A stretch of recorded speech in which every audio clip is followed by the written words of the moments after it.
Magsisimula ang ating kwento sa isang gabi at sa lugar kung saan may nagaganap na labanan kahit saan tumingin ay apoy na naglalagablab ang makikita. Makikita ang isang lalaki na duguan at sa likod nito makikita ang mga bangkay ng kanyang mga kasamahan na nasawi sa nangyaring labanan. Sa kwento ang pagpatay sa mga kalaban sa isang labanan ay maituturing na isang bayani. Sa gitna ng labanan may isang napakalaking nakakatakot na halimaw ang mag-isang nilalabanan ng nag-iisang lalaki na may hawak na espada. Tumakbo patungo ang lalaking may hawak na espada sa kanyang kalaban na halimaw. Tumalon ito ng napakataas at sinalubong ang atake ng halimaw. Sa mabilis na pag-atake ng lalaki ay biglang nahati sa gitna ang kalaban nitong malaking halimaw. At matagumpay na bumagsak sa lupa. Matapos matalo ng lalaki ang malaking halimaw ay sa kanyang harapan ay nag-aabang ang mga maliliit na halimaw para sa iya'y atakihin. Tumayo ang lalaking duguan na may hawak na espada na handang labanan ang mga halimaw hanggang kamatayan. Ilang sandali lang ay ang dugo na tumutulo mula sa kanyang kamay ay nag-anyong matalim na kalawit at nagsilbing sandata. Ang mga dugo ng lalaki sa kanyang katawan ay nag-anyong mga matatalim na kalawit at ang lalaki ay handa nang makipaglaban sa mga halimaw. Nagsalita ang lalaki na ating bida sa kwentong ito sabay nagpakilalang siya ang Grim Reaper. Sa maaliwalas na kaparangan sa kalsada nito ay may mga truck na sunod-sunod sa pag-abanti. Dito nakasakay ang ating bida. Natapos nito ang 6 na taon na pagsesenay bilang bagong recruit sa United Federation of Humanity. Sa kasalukuyan nakasakay ang ating bida sa truck na nasa unahan. Patungo sa pinakadelikadong battle zone, sa 14 Frontline Base. Ang lalaking ito ay ang ating bida na may hawak na M16 rifle. Ang pangalan ng ating bida ay si Shinigami ay 18 taong gulang na may ranggong corporal na panghuling pwesto ang nakuha sa recruiting training result. Habang nakasakay ang mga ito sa loob ng truck ay ang kaharap naman nito ay hindi natutuwa sapagkat ang top 1 trainee na katulad nito ay ipaparis lang sa pinakahuling pwesto. Ayon sa lalaking ito na napaka-malace niya. Ang mayabang na ito ay si Takefuji Goryo 18 taong gulang may ranggong corporal at ang naging top 1 sa ginanap na recruiting training results. Sumang-ayon ang mga lalaki habang nagtatawanan ang mga ito. Sinabi ng mayabang na lalaki kay Shinigami na huwag siya nitong ipapahamak dahil gusto pa nitong mabuhay sa frontline gaya ng mga elite ayon pa sa mayabang na ito na ayaw niyang mamatay tulad ng isang aso. Sumagot si Shinigami na ayon sa kanya ay paano nito nasasabi ang mga ganong bagay at wala itong respeto sa mga tao na nagbuwis ng kanilang buhay. Nag-aling ang mayabang na si Takefuji sabay kwinilyuhan ang ating bida sabay sabing sumasagot na sa kanya ang mahinang ito. Itinaas nito ang ating bida ng walang kahirap-hirap habang sinasabi na napakayabang nito simula pa nung kanilang training. Nahirapan si Shinigami sa kanyang kalagayan habang pinagtatawanan ng kanyang mga kasama at sinasabihan na napakahina nito. Ilang sandali lang ay nagkaroon ng alarm kasabay ng pagpapakita ng mga halimaw sa malaking screen. Biglang nagulat at natakot ang mga kasama ni Shinigami sa kanilang nakita. Sa labas ng sasakyan biglang may human hill na malaking halimaw na kalaunay sumabog ang truck na sinasakyan ng ating bida at mga kasama nito. Gumapang si Shinigami palabas ng sasakyan na nagtamo ng pinsala sa kanyang katawan. Tumayo ang ating bida sabay na patanong kung ano ang nangyari kasabay ng pag-inde sa sakit ng kanyang buong katawan. Lumakad palayo ang ating bida sa nasusunog na sasakyan. Sa isang banda makikitang nakikipaglaban ang mga sundalo habang may binabaril ang mga ito. Biglang may tumama sa mga sundalo na mga apoy at tuluyang natalo ang mga ito. Ang mga umaatake pala ng mga apoy ay ang mga napakaraming halimaw. Nag-utos ang commander sa kanyang mga tauhan na atakihin ang mga kalaban at nagmungkahi. Na napakaagap nito hindi gaya sa kanilang inaasahan. Napaatras at napaupo sa takot si Shinigami sa kanyang nasaksihan na mga kaganapan. Habang natatakot napaisip siya na ito ang kanyang unang laban sa mga halimaw. Sa isang tabi napatingin siya sa isang walang buhay na katawan at napagtanto na ito ang kanyang kasamahan. Mas lalo pang natakot ang ating bida dahil patay na ito. Biglang bumalik sa isipan ni Shinigami ang kanyang alaala ng kanyang karanasan nung bata pa siya. Nakita niya na kinain ang kanyang mga magulang ng halimaw sa mismong harapan pa niya. Ang takot na kanyang naramdaman nung kinain sa kanya harapan ang kanyang mga magulang ay bumalik matapos makita ang bangkay ng kanyang kasamahan. Umiyak ang ating bida sabay sumigaw sa sobrang galit. Pinulot nito ang baril sa kanyang harapan at walang tigil na pinaputukan ang mga halimaw. Agad naman siyang nakita at ginantihan ng atake ng mga halimaw sabay pinaulanan ng mga apoy ang ating bida.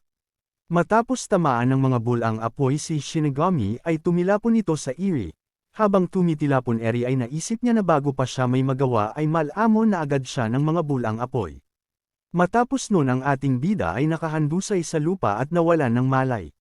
Nang magkamalay ang ating bida ay halata itong hinang-hina sa nangyari sa kanya.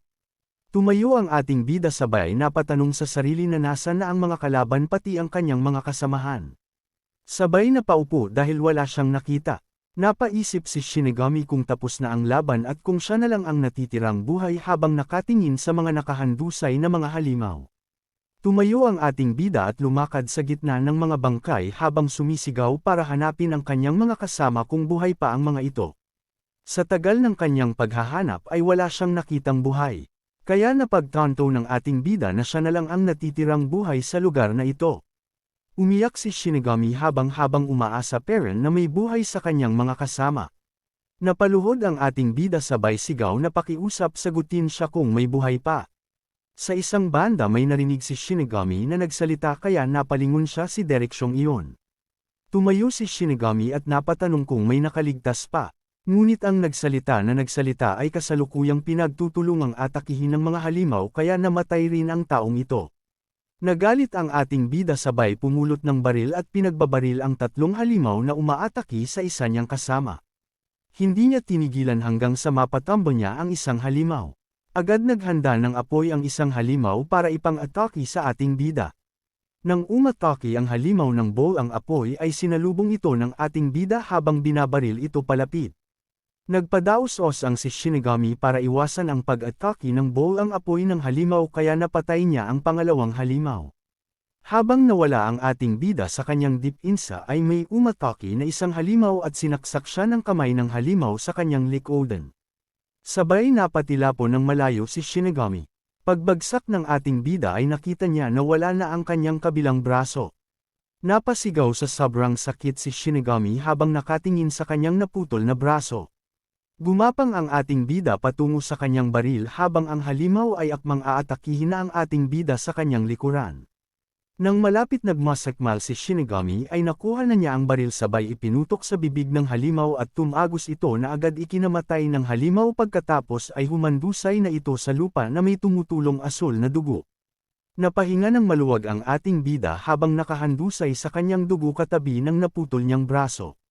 Habang nakahandusay ang ating bida ay biglang may tinig na nagsalita at sinabing ililigtas mo ba ako? Sumagot si Shinigami sa tinig na kapag may taong nangangailangan sa aking harapan ay wala akong dahilan para hindi tumulong. Tumawa ang tinig at sinabi sa ating bida na nakakatuwa ka. Sabay sabi sa ating bida na nagdesisayon na ito. Napatanong na lang ang ating bida na nagdesisayon. Habang hindi alam ng ating bida kung ano ang ibig sabihin ng tinig. Sumagot ang tinig at sinabing papasok ito sa katawan ng ating bida. Sa isang banda ang tinig na nagsalita ay mula sa lalaking nakaupo sa isang trono. Sinabi ng lalaking nakaupo na tumayo ka tao. 50 taon nang nakalipas ang mga panla ng mga halimaw ay nagmula sa kalawakan at bumagsak saan mang dako ng mundo. Habang bumabagsak ang mga panla ng halimaw ay makikitang nagtatakbuhan ang mga tao sa sobrang takot sa kanilang nakikita habang ang iba ay umiiyak.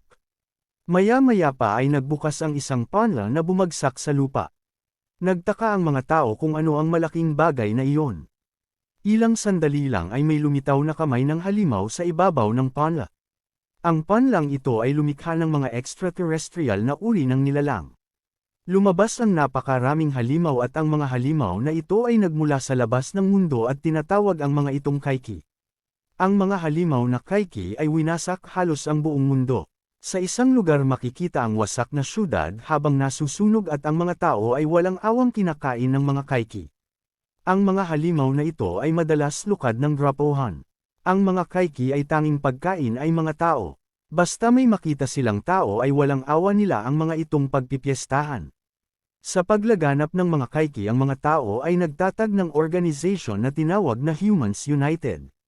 Ang layunin ng Human United ay paksain ang mga halimaw na Kaiki. Sa mundong ito ang mga tao ay matapang na nilalabanan ang mga Kaiki para mabuhay. Balik tayo sa ating bida habang si Shinigami ay walang malay biglang itong nagising. Habang siya ay nakahandusay sa lupa katabi ng pinatay niyang Kaiki ay napatanong na lang ito sa kanyang isip kung buhay pa siya. Bumangon si Shinigami at napatingin sa kanyang kamay ngunit ang kanyang kamay ay nag-anyong isang maliit na lalaking nilalang na may pulang buhok. Biglang nagulat ang ating bida habang hindi pa napapagtanto ang mga nangyayari. Nagsalita ang nilalang sa kanyang kamay ng kamusta ang pakiramdam ng ating bida. Biglang napasigaw si Shinigami sa kanyang nasaksihan dahil ang kanyang kamay ay naging isang maliit na nilalang. Habang ang nilalang ay nagtanong sa anong bida kung maayos ang kanyang anyo. Tinanong ng ating bida kung ano ito. Kumpiyansang sumagot ang nilalang na siya ang Undead King na si Nosferatu at siya ang mga hari ng mga Kaiki. Napasigaw na lang ang ating bida sa pagtataka. Napatanong ang ating bida na kung hari ba talaga ito ng mga Kaiki. Hindi naman sumagot ang nilalang na si Nosferatu. Nagtanong ang ating bida kung nakipagsanib siya sa Kaiki at kung possibly ba iyon. Sabay tanong pa ng ating bida na ano ang nangyayari. Sumagot si Nosferatu na nagkaroon sila ng kontrata ni Shinigami sabay sabing ang mga tao ay may mababang katalinuhan at may mahinang memorya. Haang nag-iisip si Shinigami ay naalala niya ang mga pangyayari bago siya magkamalay. Nagtanong si Shinigami na kung ito ang nagsalita sa kanyang isipan noon. Habang si Nosferatu ay lumingon sa paligid. Sinabi ni Nosferatu na tumayo at tumakbo na si Shinigami sabay naglaho at bumalik ang kamay ni Shinigami sa original nitong anyo. Nagbabala si Nosferatu tumakbo na ito bago pa sila makita ng mga Kaiki. Dahil paparating na ang mga ito, napalingon ang ating bida sa paligid habang napansin niya ang mga Kaiki na pinagpipiestahan ang mga bangkay ng tao na nakakalat sa paligid. Habang sarap na sarap ang mga ito sa katawan at lamang loob ng mga bangkay ng tao. Napasabi na lang ang ating bida na kinakain ng mga ito ang mga kasama niya. Sinabi ni Nosferatu nagdesisyon siya na mananatili sa katawan ng ating bida at inutos nito sa ating bida na gamitin nito ang kanyang lakas. Napasabi na lang si Shinigami na nagdidesisyon ito ng siya lang. Nagpaliwanag si Nosferatu na sila ay iisa na ngayon at kapag sila ay naghiwalay mamamatay sila pareho. Sabay tinanong nito ang ating bida kung nararamdaman siya nito sa loob ng kanyang katawan. Tanong pa nito kung ano ang mararamdaman niya kapag puwersahan siyang umalis sa katawan nito. Napatanong na lang ang ating bida na sa loob ng kanyang katawan at napagtanto niya may kakaiba siyang nararamdaman sa kanyang dibdib. Sinabihan ni Shinigami si Nosferatu na halimaw ito habang nagmungkahi si Nosferatu na ang partira sa katawan ng isang tao ay hindi rin komportable. Salaysay ng ating bida na ayaw pa niyang mamatay pero wala na siyang magagawa kundi labanan ang mga Kaiki. Pinulot ni Shinigami ang baril sabay pinagbabaril ng walang hinto ang mga Kaiki habang sumusugod sa mga ito. Habang pinapaputukan ni Shinigami ay nakaramdam siya na bumagal ang tibok ng kanyang puso. Napatanong na lang siya sa kanyang isip kung bakit bumagal sa pagtibok ang kanyang puso. Maya-maya pa ay agad siyang inatake ng isang Kaiki sabay noalak ang kanyang baril ngunit nakailag ng bahagya ang ating bida. At napagtanto na bumilis siya. Agad naghanda ang ating bida sabay binigyan ng isang malakas na uppercut ang baba ng Kaiki. Sa lakas ng suntok ni Shinigami ay tumilapon ito ng napakalayo patungo sa mga kasama nitong Kaiki. Napaisip ang ating bida na ang pakiramdam na iyon ay parang humahawak lang ng patatas. At naisip na lumakas siya ng husto. Napatanong si Shinigami na dahil ba iyon sa pagsanib sa kanya ng isang Kaiki. Habang ang ating bida ay nag-iisip agad sumugod ang isang Kaiki pero napansin agad ng ating bida kaya humanda agad siya at sinabayan ng atake ang Kaiki. Sa lakas ng atake ni Shinigami ay nagpagulong-gulong ang Kaiki at tumilapon sa mga kasama nito. Natulala ang mga Kaiki sa kanilang nasaksihan. Naisip ng ating bida na sa lakas niya ngayon ay magagawa niyang talunin ang mga halimaw. Agad sumugod ang ating bida sa mga Kaiki makalipas ang ilang oras. Makikita si Shinigami na nakaupo sa ulo ng Kaiki. Sa paligid nito makikita ang bangkay ng mga halimaw na putol-putol ang ilang bahagi ng katawan. Nagmungkahi si Nosferatu na natalo ni Shinigami ang lahat ng mga Kaiki. Nagsalita pa ito na matapos siyang ma-absorb ng ating bida ay nananatili pa rin ito sa kanyang kaisipan. Sabay pinuri na napakalakas ng fighting spirit ng ating bida. Biglang lumitaw muli ang maliit na anyo ni Nosferatu at sinabing bibigyan niya ng karapatan ang ating bida na sabihin ang pangalan nito. Naisip ng ating bida na ang nilalang na ito ay hindi malayang nakakagalaw sa kanyang katawan at tanging sa isang bahagi lang ng kanyang katawan ito nagpapakita. Napagtanto ni Shinigami na ang pagsanib sa isang Kaiki ay napakasama pero sa kapangyarihan nito ay magagawa niyang may paghigantay ang kanyang mga kasamahan. Sabay sinabi ng ating bida ang kanyang pangalan na ay Shinigami Ai. Napangiti si Nosferatu habang sinasabi na napakaiksing pangalan ng Ai. Sinabi ni Nosferatu habang nakangiti na ipinagkakatiwala na niya ang lahat kay Ai. Sa isang banda nagising si Shinigami sa loob ng isang silid at napagkanto niya na nasa loob na siya ng isang hospital. Pumasok sa kanyang isip ang huling pangyayari matapos siyang magising ay nakaupo siya sa ulo ng isang Kaiki. Napahawak sa ulo ang ating bida at napatanong kung panaginip lang ang lahat. Habang ang ating bida ay nag-iisip si Nosferatu naman ay kinakain ang mga bulaklak. Ang hospital kung saan nagpapagaling si Shinigami ay ang The 14th Frontline Outpost. Sinabihan ni Shinigami ni Nosferatu na huwag kainin ang mga bulaklak. Sumagot naman ito walang lasa ang bulaklak pero hindi na rin masama dahil ang kanyang sikmura ay hindi na nagugutom at napakakakaibang pakiramdam. Sumigaw ang ating bida at sinabing huwag kainin ang lahat ng iyon habang si Nosferatu ay naubos na ang mga bulaklak. Nagsalita si Nosferatu na sila ay Kaiki at tanging pagkain ay tao para mabuhay. Pero iba sa kanya, sumagot si Shinigami na mabuti yun dahil kapag ang kanyang katawan ay kumain ng tao ay magiging responsibilidad niya iyon at mamamatay. Biglang humalaklak si Nosferatu habang sinasabi na sobrang nakakatawa ang sinabi ng ating bida. Sinabi ng ating bida na sabihin nito ang gusto nitong sabihin habang napatingin sa isang plastic bottle at nagtaka na nakakakita na siya ng malinaw kahit na walang suit na salamin. Tinangkang hawakan ng ating bida ang plastic bottle at nang mahawakan na niya ito bigla itong nawasak at natapon ang tubig sa kanyang kasuotan. Naghubad ang ating bida at tumambad ang maganda nitong katawan. Nang makapaghubad na ang ating bida ay makikitang kasing macho ng taga-recap si Shinigami. Napatingin ang ating bida sa kanyang muscle sabay na pagkanto na matapos makipagsanib sa Kaiki ay naging mas malakas ang kanyang katawan at mas limino ang kanyang paningin. Nakatingin lang naman si Nosferatu sa katawan ng ating bida. Maya-maya pa may nagwahi ng kurtina. At bumungad sa ating bida ang napaka-sexy na katawan ng isang magandang dalaga. Ang babaeng ito ay si Asuka but 20 years old. May ranggong corporal at medical cadet na kaibigan ng ating bida simula pagkabata. Nagsalita si Asuka na nakarinig siya ng malalakas na ingay at gising na daw pala si Shinigami. Binati ng ating bida si Asuka at sinabing tagal nilang di nagkita at napakaganda nito. Naisip ng ating bida na hindi nakita ni Asuka ang Kaiki sa kanyang kanang kamay. Nagtanong ang babae kung ayos lang si Shinigami at kung may masakit ba rito. Muling nagtanong ang babae kung ayos lang ang ating bida. Sumagot naman si Shinigami na maayos lang siya. Lumapit ang babae habang nakasimangot at maya-maya pabigla nitong niyakap ang ating bida at isinobsob sa malalaking kokomilon nito. Ipinaliwanag ni Asuka na nawalan si Shinigami ng malay at natagpuan ito sa battlefield ng mga rescue team. At nakatulog ang ating bida ng isang buong araw kahit na wala naman itong pinsala sa katawan. Itinanong ni Shinigami sa dalaga na matapos siyang mailigtas ng mga rescue team ay ano naman ang nangyari sa ibang survivors. At nagtanong muli si Shinigami kung siya lang ba ang tanging nakaligtas sa kanyang team. Malungkot na sumagot si Asuka na ang ating bida lang ang tanging nakaligtas. Naalala ni Shinigami habang kinakain ang kanyang mga kasama ng mga Kaiki. Habang ang ating bida ay napangitngit na lang ng kanyang ngipin sa lungkot na naramdaman. Sabay nagkaroon ng kaunting katahimikan. Para putulin ang katahimikan ay minungkahi ng babae na tatawag siya ng doktor pero bago ang lahat kailangan muna niyang paltan ang damit ng ating bida. Tiningnan ng ating bida ang kanyang kanang kamay at napagtanto na bumalik sa normal ang kanyang kamay.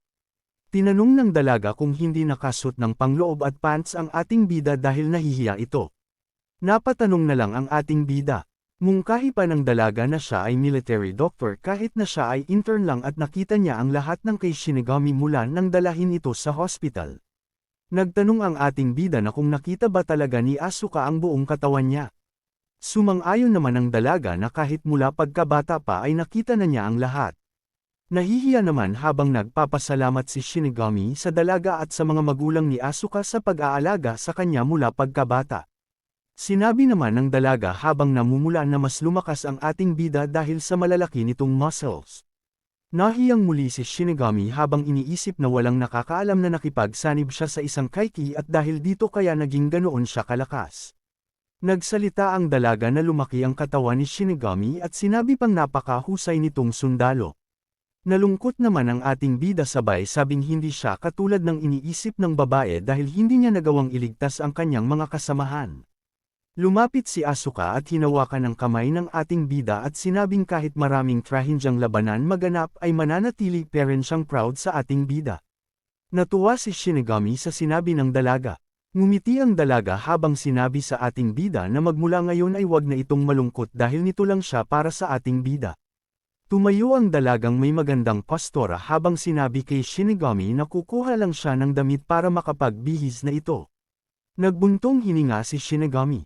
Maya-maya pa ay biglang lumitaw si Nosferatu at tinanong si Shinigami na kung kasintahan ng ating bida ang babaeng iyon dahil sobra nitong malapit kay Shinigami. Nagulat ang ating bida sapagkat sa kaliwang kamay naman niya lumitaw si Nosferatu at sinabi ni Shinigami na kaibigan niya lang ang babae mula pagkabata. Sumagot si Nosferatu na walang silbi kahit pa malaman niya ang mga iyon dahil mananatili siya sa katawan ng ating bida hanggang bumalik ang kanyang lakas. Nagtanong si Shinigami kung ano na ang mangyayari kapag bumalik na ang lakas nito.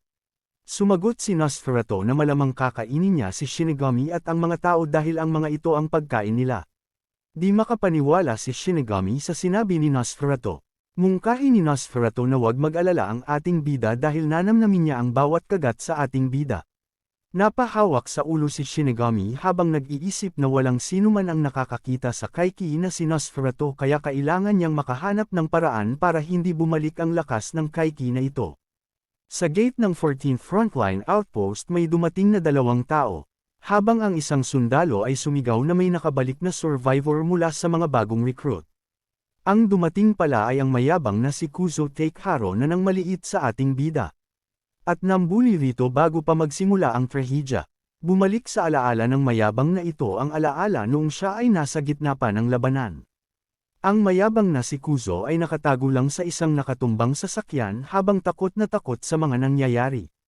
Nagkatikip ng tahinga sapagkat naririnig niya ang mga labanan at sigaw ng kanyang mga kasama na namamatay gawa ng mga kaiki. Sumigaw ang commander na magsipag handa ang mga bagong recruit para sa laban. Pero ang mayabang na si Kuzo ay naging sobrang duwag habang iniisip na kailangan niyang makatakas at ayaw pa niya mamatay. Kahit pa siya na lang ang matirang buhay basta makatakas siya. Maya-maya pa ay may bandang recruit ang tumawag sa duwag na si Kuzo at humingi ng tulong. Nagulat ang duwag imbis na tulungan ang kasamahan ay mas pinili pa nitong tumakbo at hayaang mamatay ang kasama. Habang patuloy ang matinding labanan ay ang duwag na si Kuzo ay matuloy na tumatakas sa labanan. Sinasabi nito sa kanyang isip na wala siyang pakialam sa utos at sa kanyang mga kasama. Dahil ang tanging may pakialam lang siya ay sa kanyang sarili. Habang umiiyak ay sinabi pa na panangga lang niya ang kanyang mga kasama.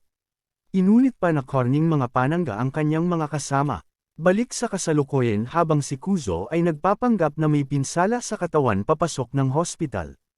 Sa taas naman ay may mga matang nanlilisik na nakamasid. Sa isang banda sa infirmary nagtanong si Shinigami kay Nosferatu kung kaya nitong makipagsanap sa isang hayop. Sumagot si Nosferatu na hindi niya alam dahil hindi pa niya nasusubukan. Nagtanong muli ang ating bida na kung paano naman sa mga tao. Sumagot si Nosferatu na unang bisis niyang makipagsanib at naging matagumpay naman. Napasigaw si Shinigami sabay tanong kung hindi nagtagumpay ay may masamang mangyayari. Maya-maya nagkaroon ng kaunting katahimikan. Kaya biglang tumawa ng malakas si Nosferatu di natuwa si Shinigami sabay sumigaw ng hindi nakakatawa ang bagay na iyon. Ilang sandali lang ay may dumating si Kuzo sa infirmary kaya mabilis na itinago ni Shinigami ang kanyang kamay sa kanyang likod.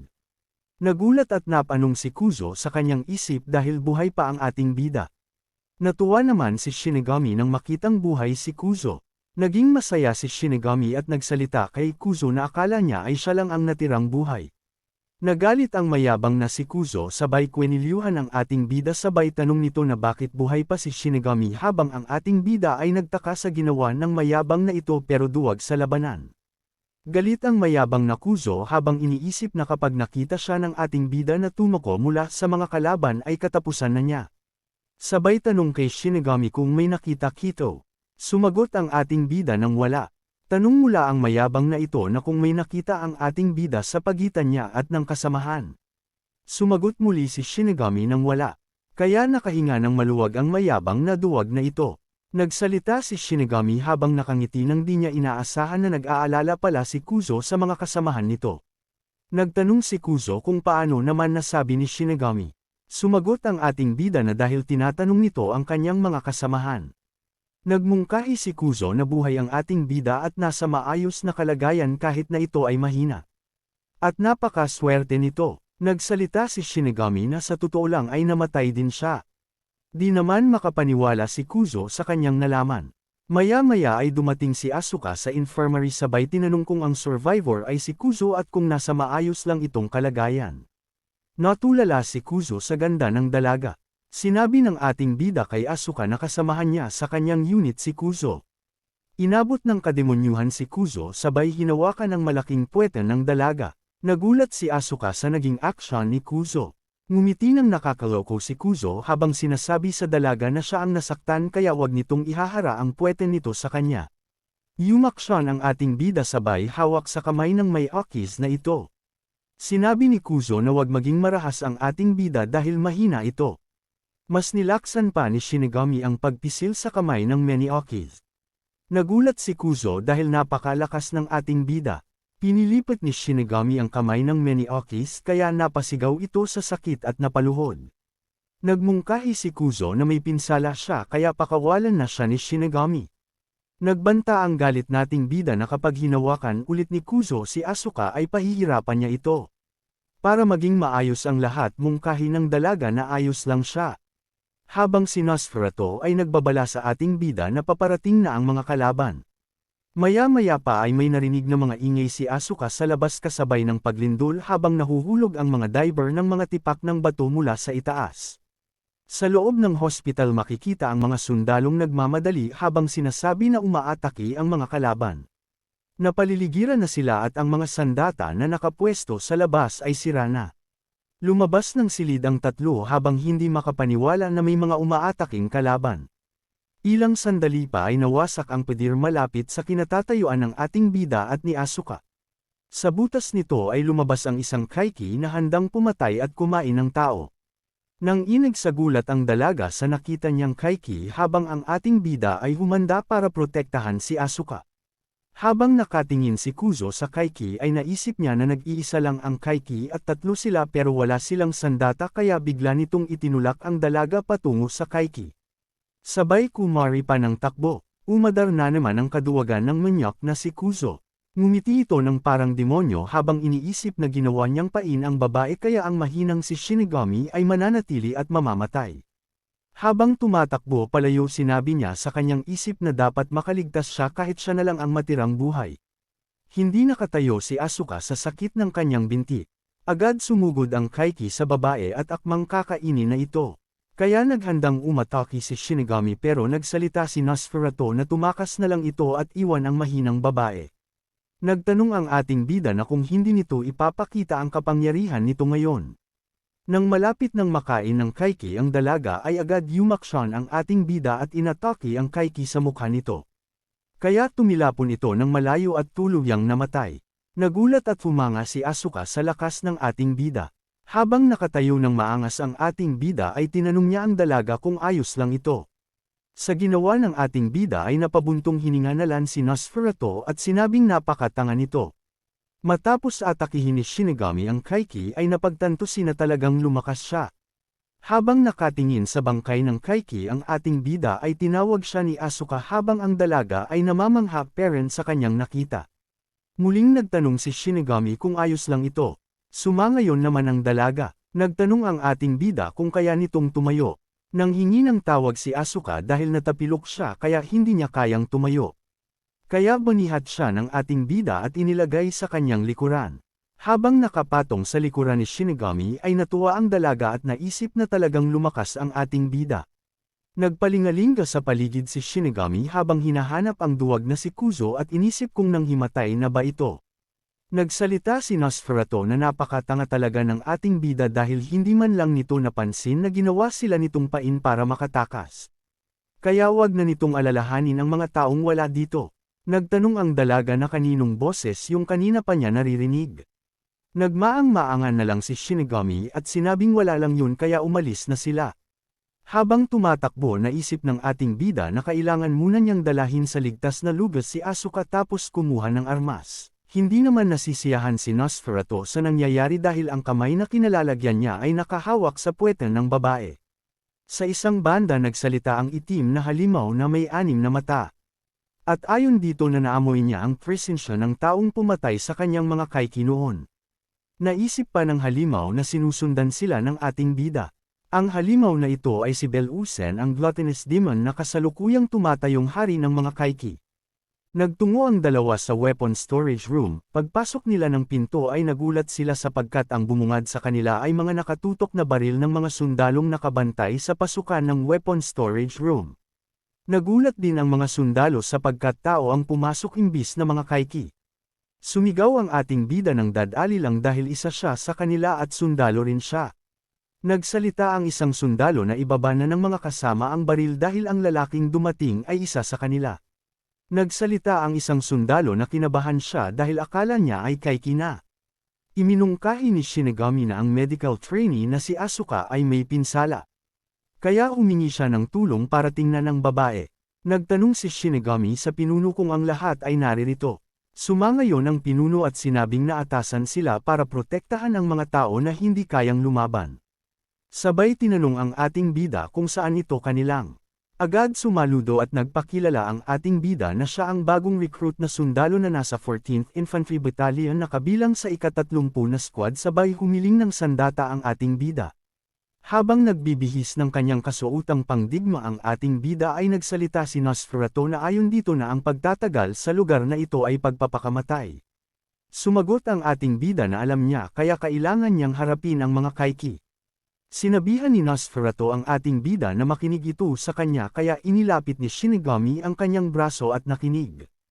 Ayon kay Nosferatu na alam niya kung saan matatagpuan ang lokasyon ng pinuno ng mga kaiki. Nagulat ang ating bida sa kanyang narinig. Nagtanong si Shinigami na kung ang ibig sabihin nito ay commander. Nagpaliwanag si Nosferatu na kapag napatay ng ating bida ang pinuno ay ang mga kaiki ay otres. Nagtanong muli ang ating bida na kung paano nito nalaman at kung bakit nito sinasabi sa kanya ang ganong impormasyon. Sumagot si Nosferatu na ang tumatayong pinuno ng mga kaiki ay ang traidor na umagaw ng kanyang trono. Tanong muli ng ating bida na kung narito ang halimaw na iyon. Nagalit ng husto si Nosferatu at isinigaw na siya mismo ang papatay sa halimaw na iyon. Sumangayon ang ating bida at sinabi kay Nosferatu na nagtitiwala siya rito. Dahil gusto ni Nosferatu maghigantay at gusto naman ng ating bida na iligtas ang mga tao. At protektahan ang kanilang base. Nagtanong ng may pang-asar kung gusto lang ng ating bida na protektahan ang babae. Sumigaw naman si Shinigami habang namumula at sinabi na si Asuka ay hindi basta babae lang. Sa isang banda nagtataka ang mga sundalo at nag-iisip kung sino ang kinakausap ni Shinigami. Nagtanong ang pinuno na kung may mali ba. Mungkahi pa nito na magbabante siya sa pasukan kaya magpahinga na lang daw muna ang ating bida. Lumapit si Shinigami sa pinuno at minungkahi na haharapin niya ang mga kalaban. Nagtaka ang isang sundalo na kung haharapin nito ang mga kaiki sa labas. Sumigaw ang isang sundalo na ang nais ng ating bida ay isang pagpapakamatay. Matapang na mungkahi ng ating bida na siya ang lalabas kaya ipagtanggol na lang ng kanyang mga superior ang weapon storage room at ang mga taong di kayang lumaban. Nagulat ang dalawang sundalo sa tapang ni Shinigami. Kaya napahawak na lang ang pinuno sa ulo dahil sa katigasan ng ulo ng ating bida. Habang ang isang sundalo ay nagsalita na saan kumukuha ng tapang si Shinigami. Maya-maya pa ay tinawag ni Asuka ang ating bida habang makikita na maayos na itong nakakalakad. Humawak ang dalaga sa braso ng ating bida habang pinipigilan itong pumunta sa labas. Sumagot si Shinigami na walang silbi ang pananatili dito sa loob kaya nais niyang tumulong sa mga sundalo para labanan ang mga Kaiki. Nagtanong muli ang dalaga na kung aalis na naman ang ating bida gaya noong nagboluntaryo itong sumali sa army. Bumalik sa alaala ni Shinigami noong umalis siya para sumali sa army. Nagtanong ang dalaga kung sasali si Shinigami sa army. Mungkahi ni Asuka na mas mabuting mabuhay ng payapa na kasama ang kanilang pamilya. Humingi ng tawad si Shinigami dahil kailangan niyang tumuloy. Salaysay ni Shinigami na maraming tao ang ipinagtatanggol ang kanilang lugar kaya gusto rin niyang makatulong kahit maliit lang ang kanyang may ambag. Hinawakan ni Asuka ang kamay ni Shinigami at sinabi habang umiiyak na nauunawaan niya pero dapat na mangako ang ating bida na mabubuhay ito. Balik sa kasalukuyan habang hawak muli ni Asuka ang kamay ng ating bida. Humingi muli ng tawad si Shinigami dahil kailangan niyang tumuloy. Habang umiiyak ang dalaga naisip nito na malaki ang pinagbago ni Shinigami ng pisikal pero ang pagiging matigas ang ulo nito ay hindi nagbago mula pa ng pagkabata nila. Ngumiti ang luhaan na dalaga habang sinasabi na bumalik ng buhay ang ating bida. Ngumiti lang si Shinigami na sinyalas ng pagsangayon. Matapos pumayag ng superior at ng dalaga ay agad na lumabas si Shinigami para harapin ang mga Kaiki. Nagtanong ang ating bida kay Nosferatu kung saan ang eksaktong kinaroroonan ng boss ng mga Kaiki. Sumagot si Nosferatu na nasa Hilagang Silangan sa layong 20 units. Pero bago ang lahat nakakita sila ng Kaiki na nilalantakan ang isang patay na sundalo. Kaya nag-activate ang suit ni Shinigami na tinatawag na Anti-Kaiki Combat Equipment. Na may matulis na bagay na katusok sa parteng batok ni Shinigami na tinatawag na Boundary Break ang armament. Ang matulis na maliit na bagay na ito ay direktang nakatusok sa batok ng ating bida na sumisipsip ng kanyang dugo para mapagaan niya ang kanyang special suit na panglaban. Mula mga bangkay ng Kaiki ang tao ay nakaimbinto at nagsaliksik at sa clown ay nakagawa ng tinatawag na combat exoskeleton suits na kasalukuyang suot ng ating bida. Ang bagay na ito ay nagbibigay ng karagdagang lakas at liksi sa magsusuot nito. Ang kasuotang ito ay kayang labanan ang isang making uso mga tangki at lalo na ang mga Kaiki.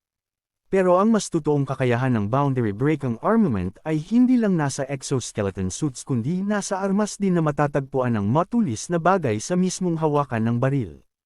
Ang bagay na ito ay dinisenyo para patumbahin kahit ang malalakas na Kaiki. Para mapaganya ang boundary breaking armament ay kinakailangan ng sariwang dugo mula sa gumagamit nito. At ang iba't ibang mga sandata ay nagtataglay din ng matulis na bagay na tinatawag na boundary breaking armament sa mga hawakan nito para mas mapalakas ang isang sandata. Pero ang boundary breaking armament ay may kahinaan din at yun ay ang mga uri ng Kaiki na hindi tinatablan ng malalakas ng bomba at missiles. Ang mga balang pinapakawalan ng mga baril ay mas lumalakas sa pamamagitan ng boundary breaking armament na konektado sa dugo ng gumagamit ng armas. Katulad ng pagpatay ng ating bida sa isang Kaiki, napaisip na lang si Nosferatu at napatanong kung ginawa ang sandatang iyon mula sa kanilang kapangyarihan.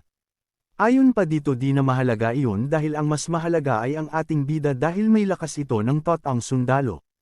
Agad tumakbo ang ating bida sa direksyong itinuturo ni Nosferatu. Sa isang banda may isang sundalong malapit ng makain ng Kaiki pero dumating ang ating bida sa tamang oras at pinagbabaril niya ito at namatay. Nagtaka ang sundalo kung paano siya nakaligtas. Nilampasan ni Shinigami ang sundalo habang ito di nakapagsalita sa nangyari. Nagtanong ang ating bida kay Nosferatu kung tama ang direksyong pinupuntahan nila. Sumang-ayon naman ito. Pagdating nila ay wala silang nakitang daanan kundi dead end napasabi na lang ang ating bida na hindi niya kabisado ang pasikot-sikot sa lugar na ito. Nagmungkahi si Nosferatu na ang boss ng mga Kaiki ay mabagal na nagtutungo sa silangan. Nagtanong si Shinigami kung dahil sa amoy ng boss kaya nalalaman ni Nosferatu ang lokasyon ng boss. Paliwanag ni Nosferatu na hindi amoy kundi sa malalim na pakiramdam at aura. Itinuro ni Shinigami at tinanong kung sa silangan sa Building B. Sumagot si Nosferatu na may Kaiki sa kaliwa ng ating bida. Nakapag-react naman agad si Shinigami na kaadapan ng mabilis tapos binaril ang Kaiki. Kaya nagkabutas-butas ang katawan ng Kaiki. Natuwa ang ating bida dahil tama ang ayon sa mga libro na nakakagamit lang ang mga Kaiki ng maliit na fireball sa loob ng gusali. Lumapit si Shinigami sa bangkay ng isang sundalo at kinuha ang mga bala nito. Habang inilalagay ang magazine sa kanyang baril ay tinanong ng ating bida si Nosferatu na kung bakit nakakagamit lang ng maliit na fireball ang mga kaiki sa loob ng gusali. Sumagot naman si Nosferatu ng pag gumamit ang mga kaiki ng malakas ng fireball sa loob ay matutusta ang mga katawan ng mga tao at hindi na iyon mapapakinabangan ng mga kaiki.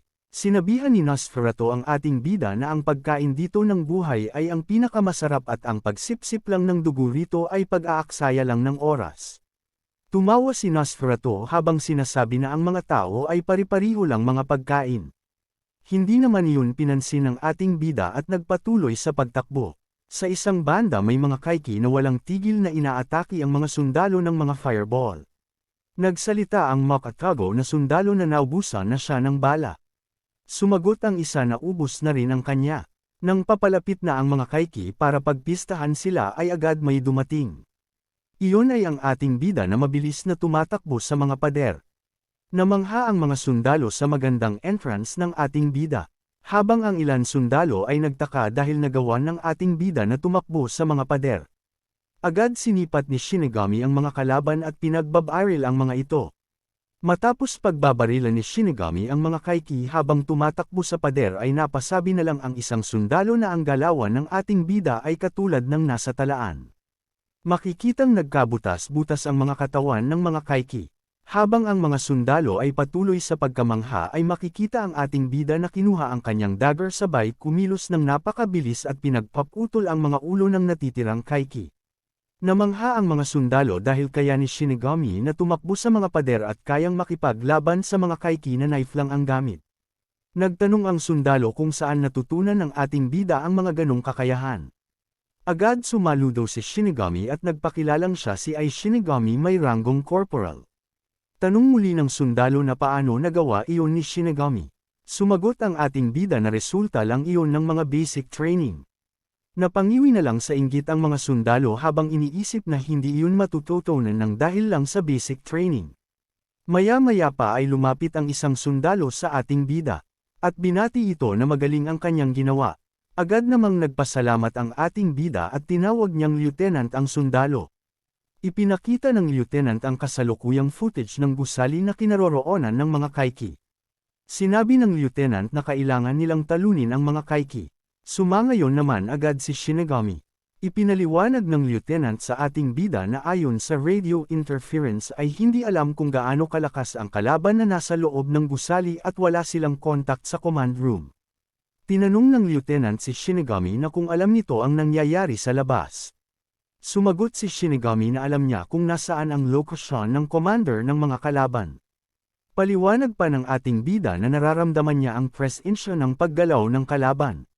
Nagtanong ang lieutenant na kung ang tinutukoy ng ating bida ay ang boss ng mga kaiki. Sumang-ayon si Shinigami at sinabing galing siya sa Building C. At malakas ang kutob niya na ang boss ng mga kaiki ay nasa Building B na kinalalagyan nila ngayon. Sabay itinuro ni Shinigami kung saang lugar matatagpuan ang boss. Nagtanong ang lieutenant kung nakakasigurado si Shinigami. Sumang-ayon naman ang ating bida. Nagsalita ang isang sundalo sa lieutenant na mapanganib ang pagtatagal sa lugar na ito. Sumang-ayon ang lieutenant na susunod sila sa ating bida. Sinabi pa nito na nagtitiwala ito sa kanya kaya humiling ang lieutenant na pamunuan sila. Sumangayon agad si Shinigami. Sumigaw ang lieutenant na makinig ang lahat dahil aatakihin nila ang boss ng mga kalaban. At kailangan nila iyong matalo at mapalayas ang mga kaiki sa kanilang base. Sumangayon ang mga sundalo kahit ang may mga pinsala sa ulo at naputulan ng kamay. Inutos ng lieutenant na ang ating bida ang magiging navigator nila. At nagbanta pa ito na pahihirapan niya ang mga sundalo kapag hindi sumunod sa ating bida. Agad nagsipagsigawan ang lahat ng sundalo na nagpapakita na handang lumaban sa mga kaiki. Natuwa si Shinigami dahil ganito kititapang ang mga sundalo na nagmula sa 14th Frontline Base. Sa pangunguna ng ating bida ay agad nagsipagtakbuhan ang mga sundalo. Bawat makasalubong nilang kaiki ay kanilang pinapatay. Maya-maya pa ay may makasalubong silang dalawang kaiki na nag-activate ng fireball. Agad inatake ng mga ito ang grupo ng ating bida. Nag-alala ang dalawang sundalo at pinigilang sumugod si Shinigami. Nakikita ng malinaw ng ating bida ang mga pag-atake ng Kaiki at pinutol sa gitna ang mga fireball gamit lang ang kanyang knife at nilampasan ang pagsabog ng napakabilis. Humanga ng husto ang mga sundalo dahil nagawang mahiwa ang fireball at maiwasan ang pagsabog ng napakabilis ng ating bida. Agad sumugod ng napakabilis si Shinigami patungo sa mga Kaiki. Nagulat kang lieutenant dahil ginamit ni Shinigami ang nangyaring pagsabog para pabilisin ang sarili. Sa napakabilis na pagkilos ni Shinigami ay mabilis na naputol ang ulo ng isang Kaiki. Habang umiikot sa ere ang ating bida ay naisip niya na napakatalas ng knife na may boundary break ang armament. Naglanding si Shinigami sa braso ng isang Kaiki sa pagtapak pa lang niya ay nabali na agad ang braso ng halimaw. Nagulat na naman ang isang sundalo dahil nabali agad ang braso ng Kaiki ng napakabilis. Habang nakikipaglaban naisip ng ating bida na hindi dapat sila mag-aksaya ng mga bala. Kaya knife ang kanyang ginamit. Sa isang mabilis na slash ay naputol ni Shinigami ang braso at ulo ng Kaiki. Natuwa sa naging resulta ang ating bida kaya naghanda na ulit ito para magpatuloy sa pagtakbo. Sa isang banda nagtanong ang lieutenant sa isang sundalo kung kaya nitong gawin ang mga ginawa ni Shinigami. Sumagot ang isang sundalo na napaka-imposible niyang magawa ang bagay na yon. Kaya nagalit ang lieutenant sa mga tauhan at sinabing kaya wag na ang mga itong mangarap dahil kapag nakalayo si Shinigami ay pahihirapan niya ang mga ito. Kaya nataranta ang mga ito at nagsipagsunudan sa ating bida. Agad na nagsilapit ang mga sundalo sa ating bida at pinuri nila ito sabay tanong kung bagong recruit lang talaga ito. Sinabi pa ng isa na napakagaling ng ating bidang gumamit ng mga armas. Nagpasalamat si Shinigami sa mga papuri at sinabing marami pa siyang pagdaranan. Habang nangyayari ang lahat tahimik lang si Nosferatu na nakamasid habang iniisip na ang tanga ng ating bida. Habang patuloy na tumatakbo ang mga sundalo sa pangunguna ni Shinigami ay biglang nabutas ang pader na nasa kanilang hulihan. Sa butas ng pader biglang lumabas ang malaking Kaiki at agad na nahuli ang lieutenant. Napasigaw na lang sa pag-aalala ang ating bida sa lieutenant. Habang hawak ng Kaiki ang lieutenant ay takot na takot ito habang nanginginig sapagkat kaharap niya ang nakakatakot na pagmumukha nito.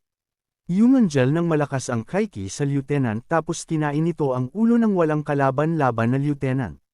Sa sobrang galit na naramdaman ng mga sundalo sa pagkamatay ng kanilang lieutenant ay pinagbabaril ng mga ito ang dambuhalang Kaiki.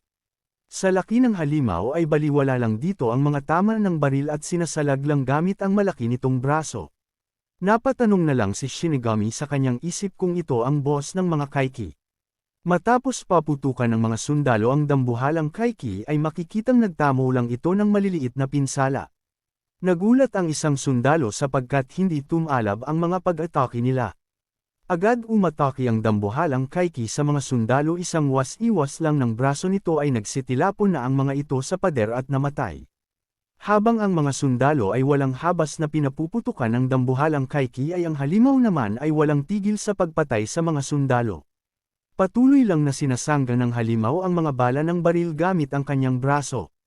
Maya-maya pa ay ang mga dugo ng halimaw na tumaga sa maliliit nitong pinsala ay gumalaw na clown ay naging matutulis na tinik na pumatay sa ilang sundalo ng walang kahirap-hirap. Habang nakamasid ay naisip ng ating bida na ang dugo nito ay nagigitinik at napaisip pa ang ating bida na kung ito ang boss ng mga Kaiki dahil sa katangian nito. Sinabi ni Nosferatu na hindi iyon boss dahil isa lang iyong Kaiki na nag-evolve at nabigyan ng kapangyarihan. Tanong ng ating bida kay Nosferatu na bakit ang bala ay hindi iyon kayang pabagsakin.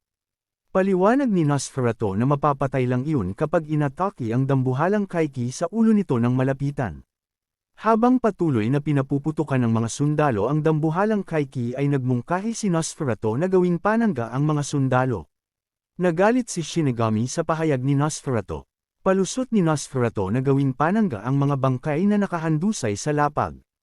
Nagsalita si Shinigami na kung niloloko siya ni Nosferatu at ayon pa sa ating bida na sino naman ang gagawa ng ganong bagay. Agad tumalon at tumakbo sa pader si Shinigami patungo sa dambuhalang Kaiki. Sumigaw ang isang sundalo at sinabi sa ating bida na napakamapanganib ang nais nito. Hindi naman nakinig ang ating bida at matapang na sinugod ang dambuhalang Kaiki. Naghandang umatake ang Kaiki sa ating bida matapos tumama ang atake ay agad naman yung nasalag ni Shinigami. Sa lakas ng pag-atake ay nahirapan ng bahagya ang ating bida. Muling humanga ang mga sundalo sapagkat walang hirap na nasalag ni Shinigami ang pag-ataking iyon. Matapos nung naglabas ng dugo ang Kaiki sa braso nitong may maliit na pinsala. Napansin naman iyon ng ating bida kaya nakapag-react agad siya sa sunod na mangyayari. Nang lumabas na ng matutulis na dugo ng Kaiki ay agad nakatalon si Shinigami at umikot sa ere. Hindi pa rin makapaniwala ang mga sundalo na nagawa ng ating bida na makatalo ng ganoon kataas sa olohan ng dambuhalang Kaiki. Nang nasa tapat na ng ulo ng Kaiki ang ating bida ay agad siyang naghanda sa pag-atake. Agad niyang inilabas ang kanyang knife, at agad sinaksak ng ating bida ang ulo ng halimaw. Napa-angel sa sakit ang halimaw. Pero agad itong gumanti at naglabas ng matutulis na dugo sa kanyang likod na direktang tumama kay Shinigami. Tumagos sa katawan ng ating bida ang matutulis na tinik kaya tumulo ang mga dugo sa kanyang bibig. Hindi pa rin mawalan ng pag-asa si Shinigami kaya mas lalo pa niyang itinusok ang kanyang knife sa ulo ng dambuhalang Kaiki. Matapos noon ay tuluyang namatay ang dambuhalang Kaiki kasabay ng pagbagsak ng dalawa sa sahig. Matapos ng pangyayari makikita ang ating bida na ubusan ng lakas at nawalan ng dugo ng dahil sa matutulis na tinik. Habang nakahandusay si Shinigami ay nagtanong si Nosferatu kung bakit ito lumaban ng mag-isa. Sumagot ang ating bida na kapag hindi niya ginawa yun ay mamamatay ang kanyang mga kasama, at kapag tumakas naman siya ay hindi makakaligtas ang iba. Nagbuntong hininga na lang si Nosferatu, pero napabilib naman si Nosferatu kaya ngumiti ito at sinabihan ang ating bida ng tanga, at nararapat lang sa ating bida ang sambahin dahil napatay nito ang kasama ng kanyang kalaban. Makalipas ang ilang sandali nagkaroon ng paglindol kasabay ng pagbagsak ng mga bato sa kinalalagyan ng ating bida. Nang sumapit ang umaga makikita si Asuka na masayang-masaya sa pagkakakita kay Shinigami na buhay at walang pinsalang natamo. Laking gulat si Shinigami sapagkat hindi niya inaasahan na mabubuhay pa siya. Ngumiti si Nosferatu habang naiisip na hindi lang basta nabuhay si Shinigami kundi nabuhay ito ng mas malakas. Habang nagpapahinga si Shinigami sa infirmary room ay nagtaka si Asuka dahil napakataas ng lagnat ng ating bidang ngunit wala namang pinsala sa katawan. Sinabi na lang ng dalaga na kailangan na lang nitong magpahinga. Bumangon si Shinigami at sinabing maliit na sugat lang iyon kaya hindi kailangan pang magpahinga. Inalalayan naman siya ng dalaga. Mungkahi ng nalulungkot nating bida na namatay ang lieutenant sa kanyang harapan. Inihiga ni Asuka ang ating bida at sinabihan na magpahinga na lang muna ito. Naaawa ang dalaga sa kalagayan ni Shinigami habang ang ating bida ay nagagalit sa kanyang sarili habang umiiyak dahil sa pagkamatay ng kanyang mga kasamahan. Umalis si Asuka para makapagpahinga ng maayos ang ating bida. Sa nakaraang labanan matapos matalo ng ating bida ang dambuhalang Kaiki na kasalukuyang tumatayong boss ng mga halimaw ay agad nagsipag atrasan ang mga ito. Nawalan ng morale ang mga Kaiki kaya kung saan saang direksyon nagsitakbo ang mga ito. Sa isang banda makikitang wasak ang 14th Frontline base sa naganap na pagsalakay ng mga Kaiki. Sa loob ng tent habang nakahiga nagtanong ang ating bida kung bakit buhay pa rin siya. Biglang lumitaw si Nosferatu at sinabi sa ating bida na ano sa tingin nito. Pinaalala pa nito sa ating bida na nagtataglay ito ng kapangyarihan niya. Ang kapangyarihan ng hari ng mga Kaiki. Ang Undying Phantom. Nagtanong ang ating bida na kung ano ang ibig nitong sabihin. Ipinaliwanag ni Nosferatu sa mas madali na hindi ito mamamatay. Nagulat si Shinigami sa revelasyon na kanyang nalaman. Pinaliwanag pa ng mas malinaw no Nosferatu na matapos itong mamatay ay mabubuhay itong muli. Salaysay pa nito na sa tuwing mabubuhay si Shinigami ay mas kumakapal ang kanyang dugong Kaiki. Kaya ang physical na kakayahan ni Shinigami ay mas lalakas. At hindi na nito kailangan pang gumamit ng kung ano-anong mga kagamitan. Nagsalita si Shinigami na sa madaling sabi na kapag mas madaming bises siyang mamamatay ay mas lalakas siya. Tumawa lang si Nosferatu at sinabing tama ang iniisip nito. Natahimik si Shinigami habang iniisip na kapag patuloy siyang naging mas malakas ang kanyang katawan ay magiging isang Kaiki. Sabay napahawak sa kanyang ulo. Pero napagkanto ng ating bida na kahit ilang bises pa siyang mamamatay basta mapatay lang niya ang mga Kaiki at mailigtas ang mga tao. Natuwa si Nosferatu sa ipinapakitang tapang ng ating bida at inaasahan na niya iyon sa taong nakapatay ng dambuhalang Kaiki. Salaysay si Shinigami kay Nosferatu na ang kinalaban niyang dambuhalang Kaiki ay malakas pero iba ang level ni Nosferatu. Sumagot naman si Nosferatu na malamang hari siya ng mga Kaiki at ang kanyang pag-iral ay nasa ibang level kumpara sa mga ganong klase ng Kaiki. Payag pa ni Nosferatu na sa mga salita ng mga tao maituturing silang maharlika at dugong bughaw. Kwento ni Nosferatu na sa mahabang paglalakbay nang makarating sa lupa ang mga Sid's Rock ay dito ay may maraming hari na lumitaw. At siya si Nosferatu ang nag-iisang namuno sa lahat ng mga hari ng Sid Rock. Ang hari ng ikatatlong henerasyon. Nagtanong si Shinigami na kaya ito nakakapagsalita ay dahil hari ito. Sumagot si Nosferatu na tama ang ating bida dahil ang kanyang ninuno ang ikaunang henerasyon ng Sid Rook na kumain ng mga tao at natuto ng mga bagay-bagay dito sa mundo. At ngayon sila ay nag-evolve para palitan at pamumunuan ang mundo. Nagtanong si Shinigami kay Nosferatu na kung katulad nitong hari ang nag-tridor sa kanya. Sumagot si Nosferatu ng hindi dahil ang tridor ay isa lamang ordinaryong baguhan. Nagsimula sa pagiging sundalong Kaiki at kalaunay nagkaroon ng hindi kapanipaniwala evolution. Paliwanag pa ni Nosferatu na lahat ng mga hari ay may taglay na mga espesyal na kakayahan katulad ng kanya na pagiging immortal. Kwento pa nito na kahit ang Tridor ay isang baguhan lang ay nagtatagli ito ng kakaibang kakayahan. Tinanong ni Shinigami kung anong kakayahan iyon. Pinagpawisan si Nosferatu at sinabing gluttony. Ang gluttony ay kakayahang lamunin at i-absorb ng buo ang isang nilalang. Kalaunay tinawag itong gluttonous demon. Nilamon nito ang ibang maharlika at nagtaglay ng talino at tinawag nito ang kanyang sarili na Belusen. Nagbiro ang ating bida na kung ang pangalan ba no Nosferatu ay Undying Phantom. Sumagot si Nosferatu na hindi dapat siya tinatawag ng casual sa kanyang pangalan dahil isa siyang hari. Sinabi ng ating bida nang may pang-osar na Nos at magmula ngayon tatawagan na niyang Nos si Nosferatu. Nagulat at nena si Nosferatu dahil pinaiksi ang pangalan ng tulad niyang hari ng mga Kaiki ng ating bida. Mungkahi ng ating bida na katulad ng kanyang pangalan na ay na mas madaling bigkasan. Kaya nagtalo ang dalawa dahil sa kanilang mga pangalan. Galit na galit si Nosferatu dahil ayon sa kanya ay katangahan ang sinasabi ni Shinigami dahil hindi sila magkapareho. Sumagot si Shinigami na walang karapatan si Nosferatu na sabihin iyon. Kumalma so Nosferatu sabay sabing walang silbi ang makipagtalo sa ating bida. Ngumiti si Nosferatu at sinabi sa ating bida na ibigay nito ang lahat ng kanyang makakaya at tinawag ang ating bidang si Ai.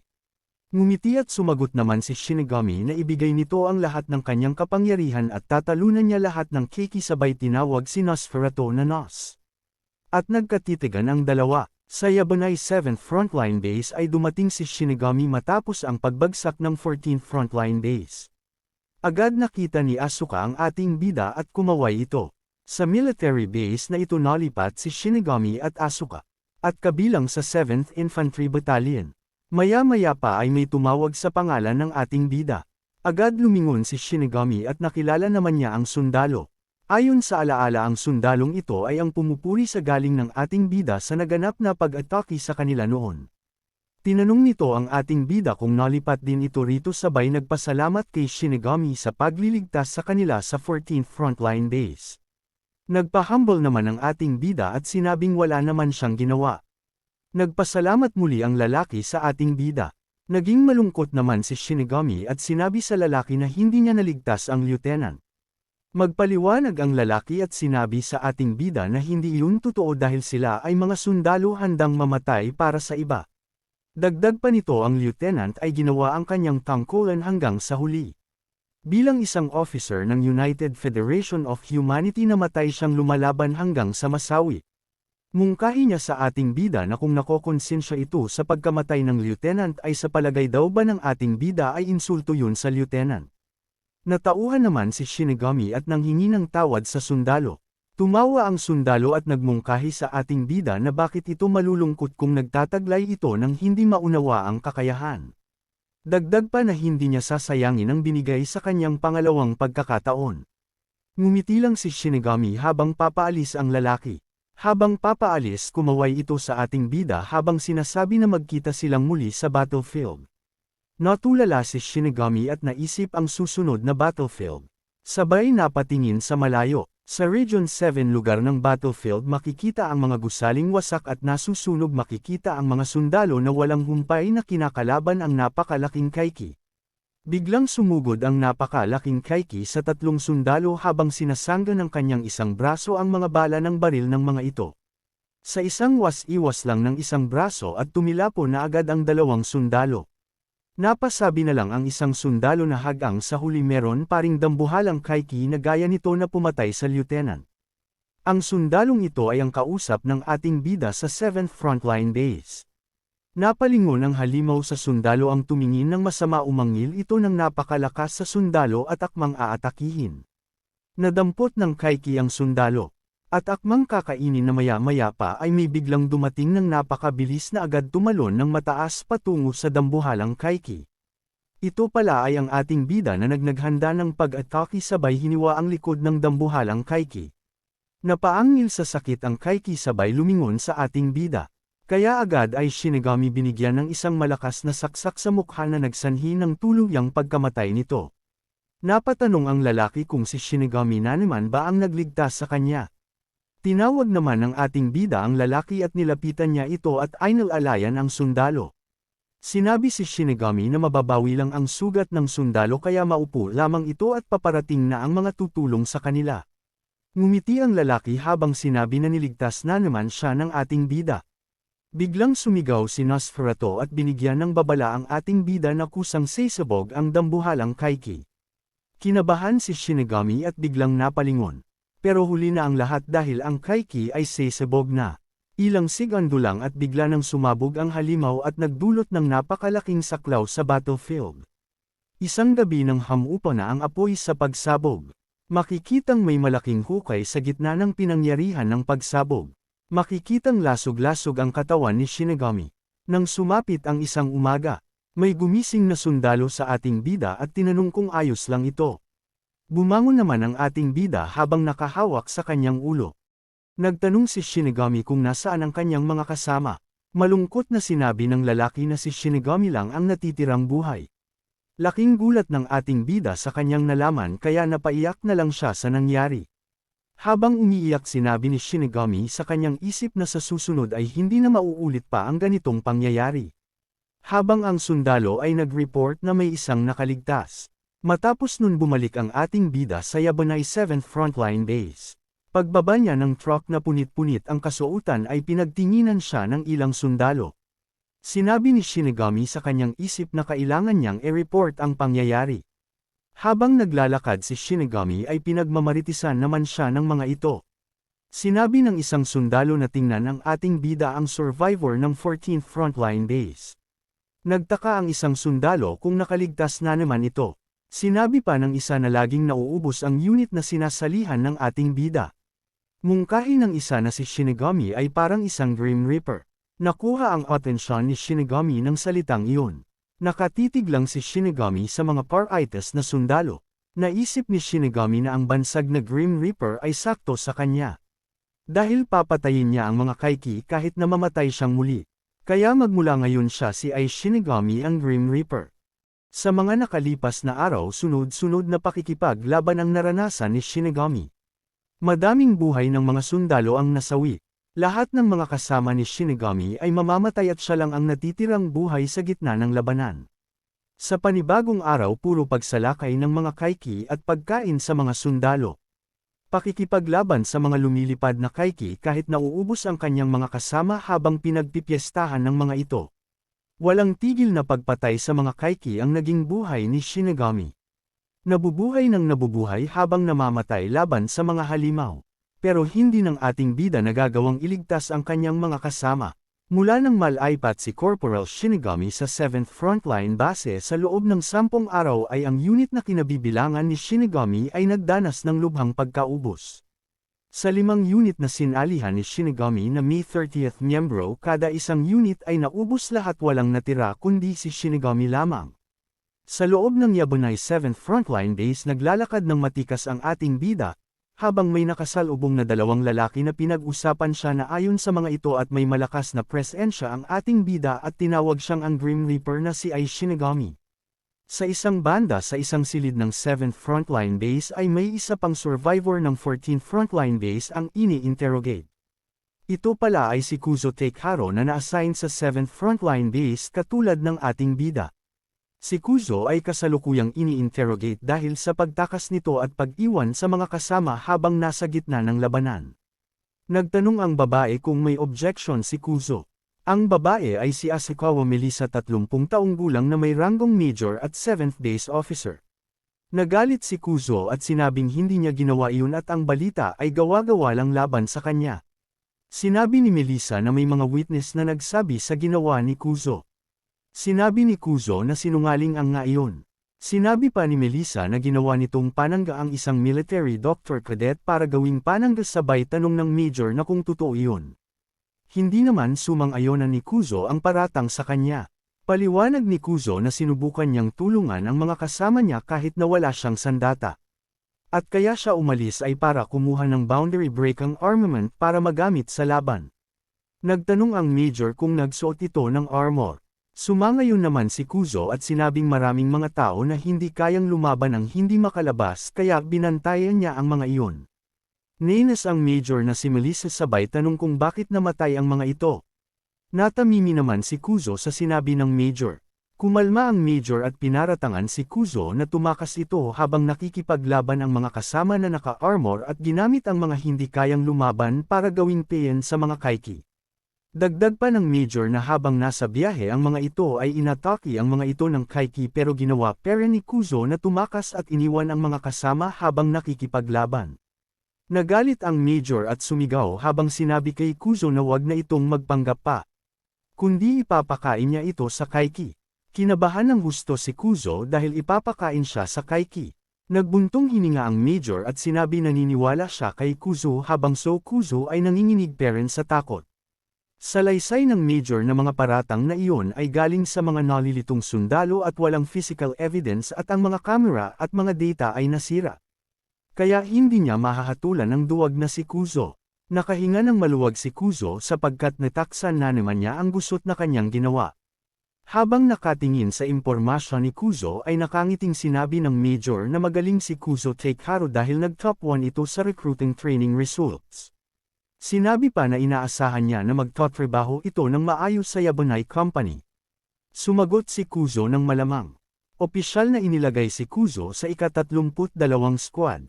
Sinabi ng major na magiging maayos rito na makasama si Shinigami ay ang Grim Reaper.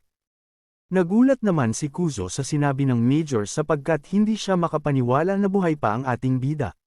Matapos makalabas si Kuzo sa silid, tinatanong ng major ang kanyang kasama kung sapat na iyon. At tinawag ang kasama na si Major General Sakurai. Ang lalaking nakatayo ay si Major General Sakurai Ayato 42 taong gulang na Head of the Equipment Development Department. Sumagot ang Major General na sapat na iyon at nagpasalamat kay Major Melissa. Dugtong pa nito na si Kuzo at Shinigami ay parihong kainahinala. Sumagot si Major Melissa na ang dalawang iyon ang palaging makakaligtas. Nagtanong si Melissa kung si Kuzo ang pabaya. Ngumiti ang Major General at sinabing hindi naman si Kuzo ang kaso kundi interesado siya sa Grim Reaper na si Shinigami. Habang naglalakad si Kuzo na kung bakit buhay pa si Shinigami. Naisip niya na si Shinigami ang nagsumbong sa mga pagtakas niya. Maya-maya pa ay nagkabungguan sila ni Shinigami. Sa tigas ng ating bida ay natamba ang duwag na si Kuzo. Sinabi ni Kuzo na masakit yun kaya mag-ingat sa paglakad ang nakabunggo sa kanya. Nagulat si Kuzo matapos mapagtanto na ang ating bida ang nakabangga niya. Nagtanong ang ating bida sa duwag na si Kuzo na kung bakit buhay pa ito. Nagalit si Kuzo sabay kwinilyuhan ang ating bida habang tinatanong si Shinigami na kung ano ang ibig nitong sabihin na buhay pa siya. Ayon pa nakasalanan ni Shinigami kung bakit mangyayari iyon sa kanya. Malamig na tumitig si Shinigami at sinabi kay Kuzo na mamamatay ka din. Kinabahan ng duwag na si Kuzo sa arang inilalabas ng ating bida. Naisip ng ating bida na sana makaligtas si Kuzo. Maya-maya pa ay dumating si Asuka at tinanong ang dalawa na kung anos ni ginagawa ng mga ito. Sa malawak na lugar ng Yabunai 7th Frontline Base. ay may mga pasilidad na the 7th Frontline Base Armory kung saan ginagawa ang mga kasangkapang depensa at sa kabila nito matatagpuan ang Boundary Breaking Armament Preparation Room. Sa loob nito may babaeng nagtanong na palaging nasa era ng madali ang blade. Dagdag pa nito kung mahirap itong ingatan. Ang babaeng nagtanong ay si Han Amora, 25 taong gulang. May ranggong Second Lieutenant at Armament Chief. Ang kausap pala nito ay ang ating bida. Nagtanong si Shinigami na kung may iba pang sandata na maaari niyang ipamalit muna pansamantala sa bayonet niya. Nagsalita si Han Amora na bakit hindi ito gumamit ng baril. Sumagot si Shinigami na lagi na lang siyang nauubusan ng bala. Mungkahi ng babae na porbulman na ng infantry ng ating bida ang bagay na yon. Humingi naman ng tawad si Shinigami. Habang nakatayo sa upuan sinabi ni Han Amora sa ating bida bihirang makakita ng sundalo na lumalaban gamit lang ang blade. At marami pa itong napatay na 12-dosenang kaiki gamit lang ang isang knife. Dagdag pa ni Han Amora na totoong halimaw ang ating bida at sinabing papuri iyon kaya magpasalamat ito sa kanya. Nagpasalamat agad si Shinigami. Maya-maya pa ay biglang may naalala si Han Amora kaya dali-dali itong tumakbo at nagtungo sa isang silid na imbakan. Matapos ay sinabing nahanap na niya. Iniabot kay Shinigami ang isang sandata na prototype. Habang hawak ang sandata nagtanong si Shinigami kung isa iyong spike club. Sumagot si Han Amora na hindi eksaktong kapariho pero magandang armas gaya ng blade. At isa din itong boundary breaking armament. Itinusok ni Shinigami ang kanyang daliri sa matulis na bagay ng sandata sabay iwinasiwas sa ere. Paliwanag ni Han Amora na kapag na-master ng ating bida ang muscle enhancement ng suit ay magagawa na nitong patumbahin ang isang kaiki gamit lang ang mga braso nito. Natuwa ang ating bida sa kanyang nalaman. May pagmamalaking sinabi ni Han Amora na gawa niya ang sandatang iyon. Maya-maya pa ay may napansin ang ating bida sa sandata. Nakita niyang may salita na nakasulat sa sandata. Ang salita ay Kuden. Sinabi ni Han Amora na ang lalaking iyon ay may parihong sinabi gaya mo. Nagtanong ang ating bida na kung sino iyon. Nagtanong si Han Amora kung narinig na ni Shinigami ang pangalang Kuden Ryusei. Si Kuden Ryusei ang pinakamalakas na sundalong tao. Nagulat ang ating bida sa impormasyon na kanyang nalaman. Sa labas ng gusali naglalakad ang ating bida. Habang siya ay naglalakad naisip niya ang sinabi ni Nosferatu na kapag siya ay namamatay ay mas lumalakas siya. Pagtingin niya kay Nosferatu ay mahimbing na natutulog sa kanyang braso. Sinigawan ni Shinigami ang tulog na si Nosferatu at sinabi na kung matutulog ito ay pumunta kung saan. Inisip ni Shinigami na mas lumalakas siya sa tuwing siya ay namamatay. Ang kanyang muscle ay mas lumalakas at mas lamilinaw ang kanyang paningin. Kaya sasabihin na lang ng ating bida sa lahat na nang dahil sa suit kaya siya malakas. Ang mas napagtanto pa ni Shinigami ay ang kanyang aura dahil nararamdaman na niya ang mga aura ng kaiki na hindi niya kayang maramdaman noon. Ngunit kahit na malakas na siya ay hindi pa rin niya kayang protektahan ang kanyang mga kasama. Ilang sandali ng pag-iisip ng ating bida ay may tumawag sa kanya kung pwede siyang maabala sandali. Tapos tinanong ang ating bida kung ito si Shinigami. Nang mapansin ng ating bida ang ranggong ng lalaki ay agad siyang tumayo ng tuwid at sumaludo. Agad siyang nagpakilala na siya si Shinigami at tinawag ang lalaki na Major General. Naisip ni Shinigami na ano ang ginagawa ng isang Major General sa frontline. Bakit siya nito kinakausap? Nagsalita ang Major General at sinabi na huwag kabahan ng ating bida. Sabay nagpakilala na siya si Sakurai at mag-uusap lang sila ng saglit. Sinabi ng Major General na marami na siyang naririnig tungkol sa ating bida at lahat ng sinasamahan nitong unit at lahat namamatay. Tahimik lang si Shinigami na nakikinig. Dagdag pa ng Major General na at least na kompleto lakat ng mission. Salaysay pa ng Major General na ang ating bida ang Death God. Pero wag na daw ng ating bida alalahanin yun. Paliwanag pa nito na ang pagkamit ng tagumpay ay pagkilala sa mga sakripisyo ng kanilang mga kasama. Hinawakan ng Major General si Shinigami at tinawag siyang Sergeant at sinabing magaling ang mga ginawa ni Shinigami. Natamimi naman ang ating bida sa kanyang narinig dahil isa na siyang Sergeant. Binati ng Major General Sakurai ang ating bida at sinabing iaanunsyo din agad ang balita. Hindi makapaniwala si Shinigami sa mabilis niyang pag-promote. Mungkahi ng Major General na lahat ng misyon ni Shinigami ay 100% na nagtagumpay sa 14th Frontline. Tinawag nito ang ating bida na Death God at inutusang magpatuloy lumaban. At malakas na sinabi na nakuha ng ating bida ang kanyang pagrespeto.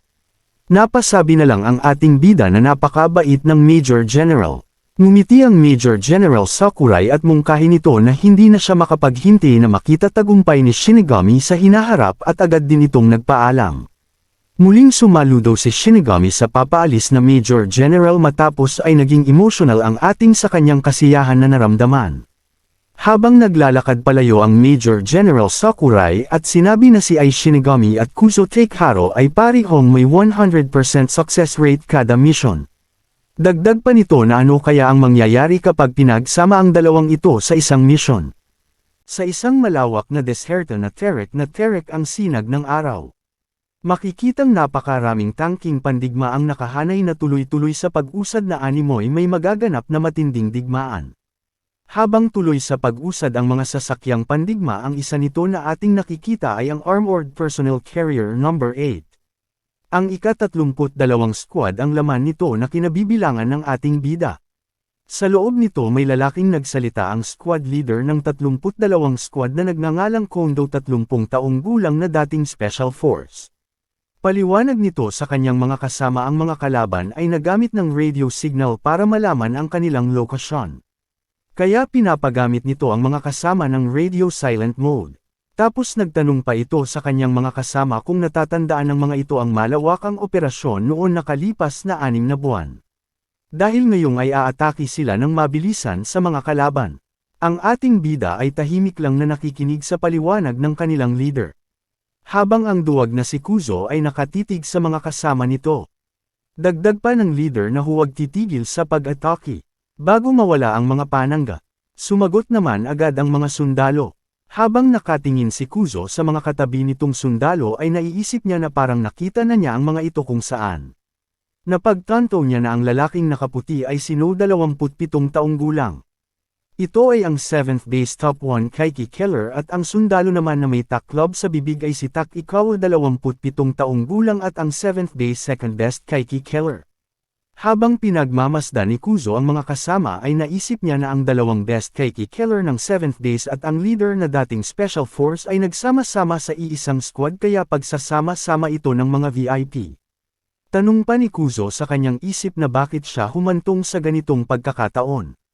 Napangiti si Kuzo at naisip na ang pinakamahalaga ay mapalapit sa mga big shot na ito. Tinangkang kausapin ni Kuzo si No at Tak Ikawa sabay sabing marami siyang naririnig na mga kabayanihan ng dalawang ito. Hindi naman siya pinansin ni No bagkus ang inimaykan nito ay ang ating bida. Tinanong nito kung si Shinigami ang ating bida. Sumagot naman ang ating bida na siya si Sergeant Ai Shinigami. Inimaykan ni No si Tak Ikawa at sinabing tama siya na ang kanilang kasama ay ang Grim Reaper na si Shinigami. Sinabi ni Tak Ikawa na ikinagagalak niyang makatrabaho si Grim Reaper ay. Lumapit ang leader sa ating bida at nagmungkahi na marami na siyang narinig na mga nagawa ng ating bida at kung paano ito parang isang Grim Reaper habang pinapatay ang mga Kaiki. Sinabi ni No sa ating bida na umaasa sila kay Shinigami. Dagdag pa ni Tak Ikawa na susunod sila kay Shinigami. Napangiwi na lang si Kuzo dahil ang ating bida ay kinikilala ng mga big shots. Sumagot ang ating bida na siya ang namanggana kaya at siya na ang bahala. Naisip ni Kuzo na talagang malaki na ang pinag-iba ni Shinigami. Maya-maya pa ay bigla silang napalingon sa labas at may nakita silang bangkay ng Kaiki na tinubuan ng isang halaman. Habang sila ay patuloy sa pag-usad makikitang ang malalaking butas sa lupa na sanhi ng labanan. Maya-maya pa ay sumigaw ang leader na magsilabas na ang mga sundalo at magsisimula na ang laban. Nagtungo ang mga sundalo sa isang abandonadong syudad na pinaninirahan ng napakaraming Kaiki. Sa itaas ng syudad ay may mga nagliliparang mga Kaiki at sa ibaba naman ay ang napakaraming Kaiki na kadalanang kinahaharap ng ating bida. Umangil ang lahat ng halimaw at agad nagsisugod sa mga sundalong kanilang nakita. Hindi naman nagpahuli ang mga sundalo at sumugod din ang mga ito sa pangunguna ng ating bida. Kasabay ng pagpapalipad ng missile ng mga tangki. Napatingin si Shinigami sa mga missile sabay nagpatuloy muli sa pagsugod. Habang babagsak na ang mga missile ay nag-activate naman ang sundalo ng kanilang shield para sa mga kalaban at para mabawasan ang malakas na impact ng missile. Nang mapansin ng mga Kaiki ang tatama sa kanilang missile ay agad nagsipaghanda ang mga ito ng mga apoy sa kanilang kamay para muakin ang mga missile. Walang naging silbi ang mga missile dahil sinalubong ng fireball ng mga Kaiki at tuluyang sumabog. Nagpatuloy sa pagsugod ang mga sundalo. Sumigaw ang isang sundalo kaya mas bumilis ang kanilang pagsugod. Nagsisugod na rin ang mga Kaiki na handang patayin lahat ang mga sundalo at gawing pagkain. Napagtanto ng ating bida na nag-iba ang mga gayaw ng Kaiki imbis na magbato ng fireball ay nagpalit ang mga ito sa close combat. Agad inilabas ni Shinigami ang kanyang sandata at ini-activate ang boundary breaking armament ng sandata. Agad niyang sinugod ang isang Kaiki sabay tumalo ng mataas at malakas na binato ang kanyang sandata sa ulo ng Kaiki. Sa lakas ng pag-ataking iyon ay nawasak ang katawan ng Kaiki at bumitak ang lupa. Agad niyang nilabas ang kanyang rifle at pinaputukan ang isang Kaiki kaya nagkabutas-butas ang katawan nito. Paglapag sa lupa maagas niyang sinabi na bagsak na ang dalawa. Habang nagpapatuloy ang labanan ay naisip ni Shinigami na hindi gumagamit ng fireball ang mga Kaiki. Maya-maya pa ay may narinig na tunog ang ating bida kahit ang mga Kaiki ay napahinto rin dahil sa tunog. Matapos marinig ng mga Kaiki ang tunog na iyon ay agad nagmadaling sumugod ang mga ito sa ating bida at mga sundalo. Naisip ng ating bida na kung ano ang tunog na iyon pero hindi na niya pinansin at tinawag ang squad leader.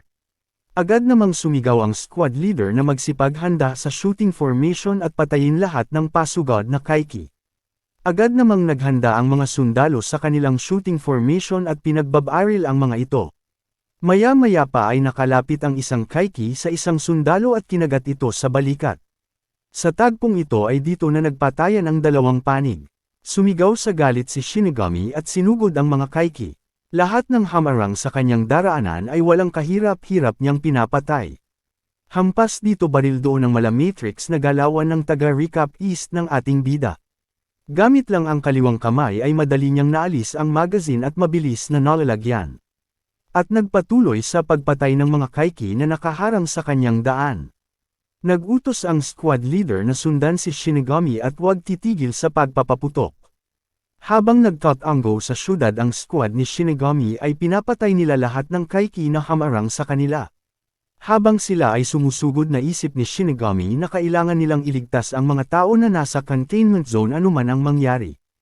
Ang 7th District ay bumagsak dahil sa pag-atake ng mga Kaiki at nabalot ng kadiliman ang lugar na ito. Hindi mabilang na tao ang natrap at nakulong sa lugar na ito. Ang mga natatakot na tao ang magiging sunod na pagkain ng mga Kaiki. Ang layunin ng kanilang operasyon ay patayin lahat ng mga kalaban na nasa containment zone at iligtas ang mga tao na naririto. Ang labanan sa mga Kaiki ay malapit na sa kanilang pakay. Habang si Shinigami ay walang tigil na nakikipaglaban sa mga Kaiki ay alam naman ng nakararami na ang lahat ng battle results dahil sa mga nagawa ni Shinigami ay ang Grim Reaper. Maya-maya pa ay napatingin si Shinigami sa signal na pinalipad sa ere at ang ibig sabihin nun ay i-block ang mga fireball at may 5 minuto lang at mawawala na ang kanilang panangga. Kaya kailangan nilang magpatamba ng marami bago pa mangyari iyon. Mabilis na sumugod ang ating bida patungo sa napakaraming Kaiki. Ayon sa alaala na sinabi ni Nosferatu sa ating bida, na marahil undead si Shinigami pero mayroon itong limitasyon. Kapag namatay ang ating bida para mabuhay muli ay mayroon 3 kondisyon ang kailangan magawa. Una, kailangan nitong magintay ng ilang oras para mabuhay. Pangalawa, kailangan malayo sa tubig dagat. Nagtanong si Shinigami na ano ang pangatlo. Sinabi ni Nosferatu na kailangan nitong protektahan ang kanyang puso na hindi makain ng Kaiki. Nagtanong si Shinigami na ano ang mangyayari kapag nakain. Sagot ni Nosferatu na hindi na ito mabubuhay at ang kanyang kakayahan ay makukuha ng Kaiki na kumain sa puso niya. Paalala nito sa ating bida na tingnan kung saan siya mamamatay.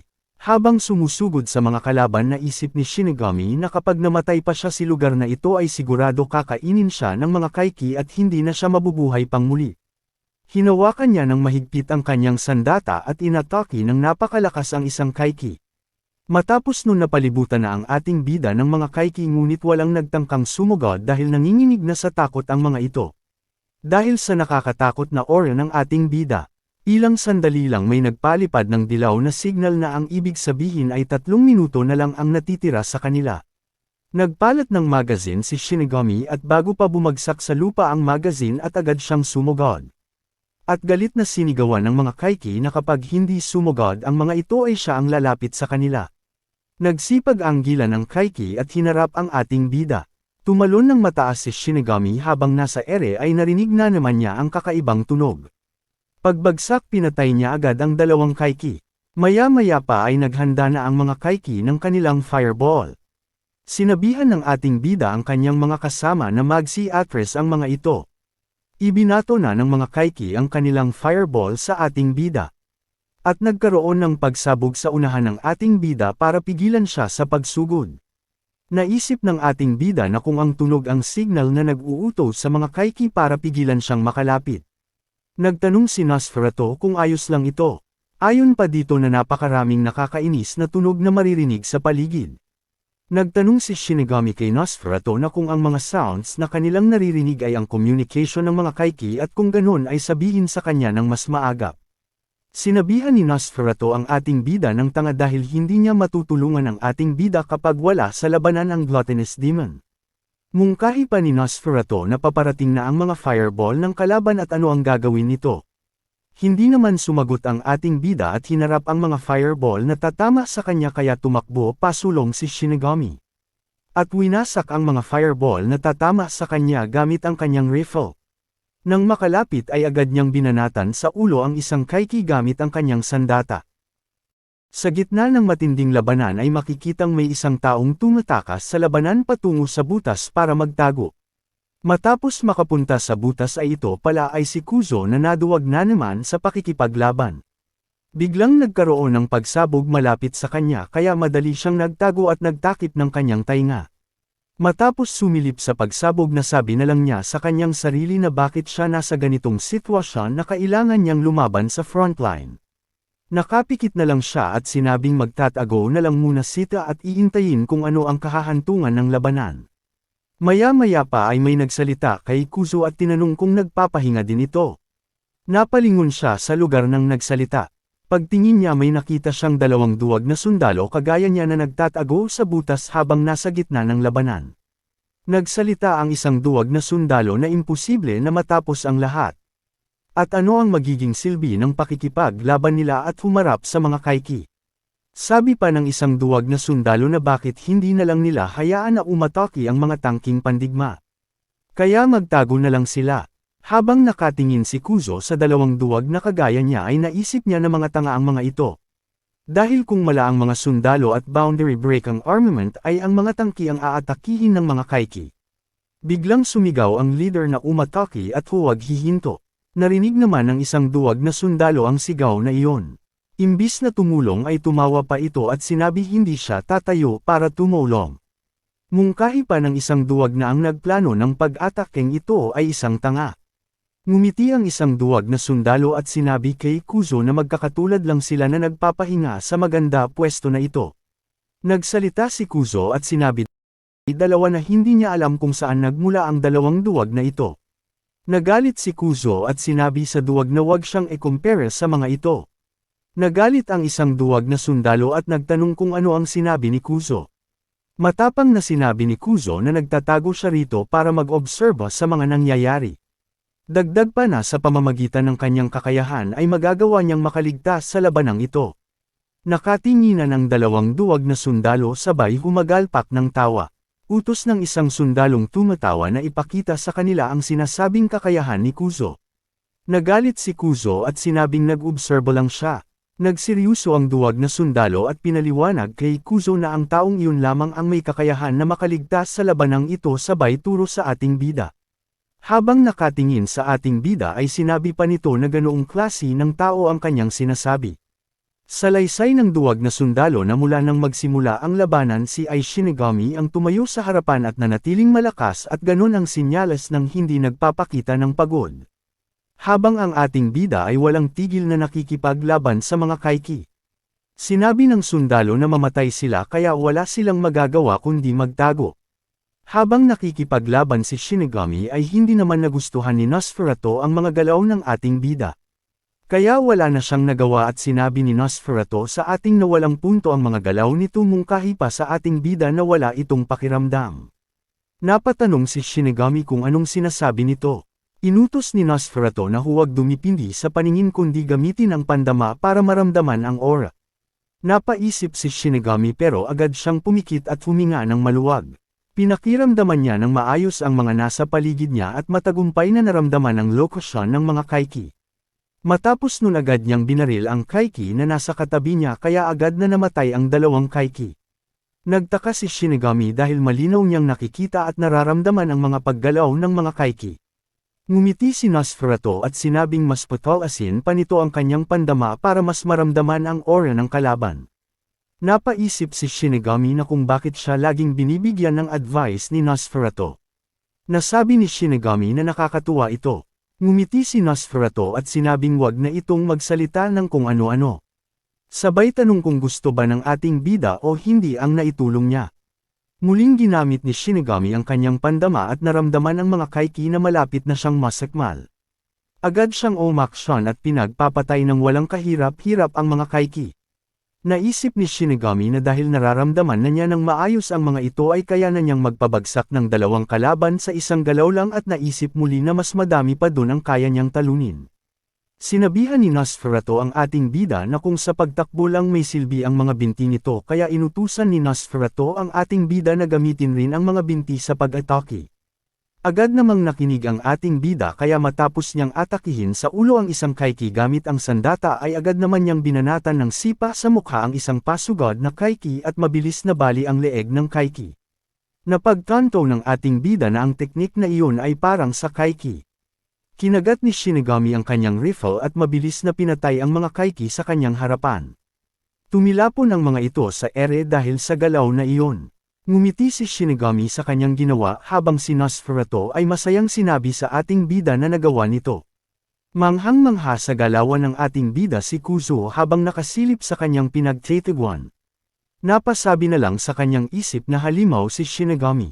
Napaisip pa na kung totoong natalo na siya kay Shinigami. Napatanong pa kung nasa ibaba na siya ng ating bida. Naiisip pero ni Kuzo na kung natalo na talaga siya kay Shinigami. Sinabihan ng isang duwag na sundalo si Kuzo na kung saan ito tumitingin at kahit anong mangyari ay hindi ito kailanman magiging katulad ni Shinigami. Mungkahi ng isang duwag na sundalo na hayaan ng si Grim Reaper ay ang umayos ng lahat. Dahil ang ordinaryong sundalong kagaya nila ay hindi kayang maayos ang mga bagay na ganito. Hindi matanggap ni Kuzo ang katotohanan kaya nagngit-ngit na lang siya sa galit. Habang nagagalit sinabi ni Kuzo na hindi niya matanggap ang ganong bagay. Napabuntong hininga na lang ang isang sundalo. Tinutukan ng baril ni Kuzo ang dalawang duwag na sundalo sa mukha. Nagalit ang sundalo at sinabihan sa Kuzo ng anong ginagawa nito at hindi isang baro ang ginagawa nito. Pagalit na sinabihan ni Kuzo ang sundalo na tanga ito dahil ang pagtatago sa butas na ito ay pagpapakamatay. Sumagot din ito ng pag-alit at sinabi kay Kuzo na ano ang mga pinagsasabi nito habang ang isa ay nanginginig sa takot dahil sa kanyang nakikita. Paglingon ng sundalo ay tumambad sa kanila ang mga kaiki na handa silang kainin. Napasigaw sa takot ang isa at ang isa naman ay tangkang kukunin ang kanyang rifle pero hindi na niya iyon nagawa dahil agad silang napaslang ng mga kaiki. Pinagbabaril ni Kuzo ang mga kaiki na umatake sa dalawa. Nang mapatay niya ang mga kaiki ay nagmungkahi siya na hindi siya mamamatay sa lugar na ito at malalampasan niya ang lahat at makakagawa ng magandang bagay. Lumingon si Kuzo sa ating bida at sinabing gagamitin niya ito sa mabuti. Sa gitna labanan na para nilang mga langgam sa dami ay wala pa ring tigil ang paglalaban ng dalawang panig. Habang pumapatay ng mga kaiki sinabi niya kay Takikawa na nakakalayo na si Shinigami.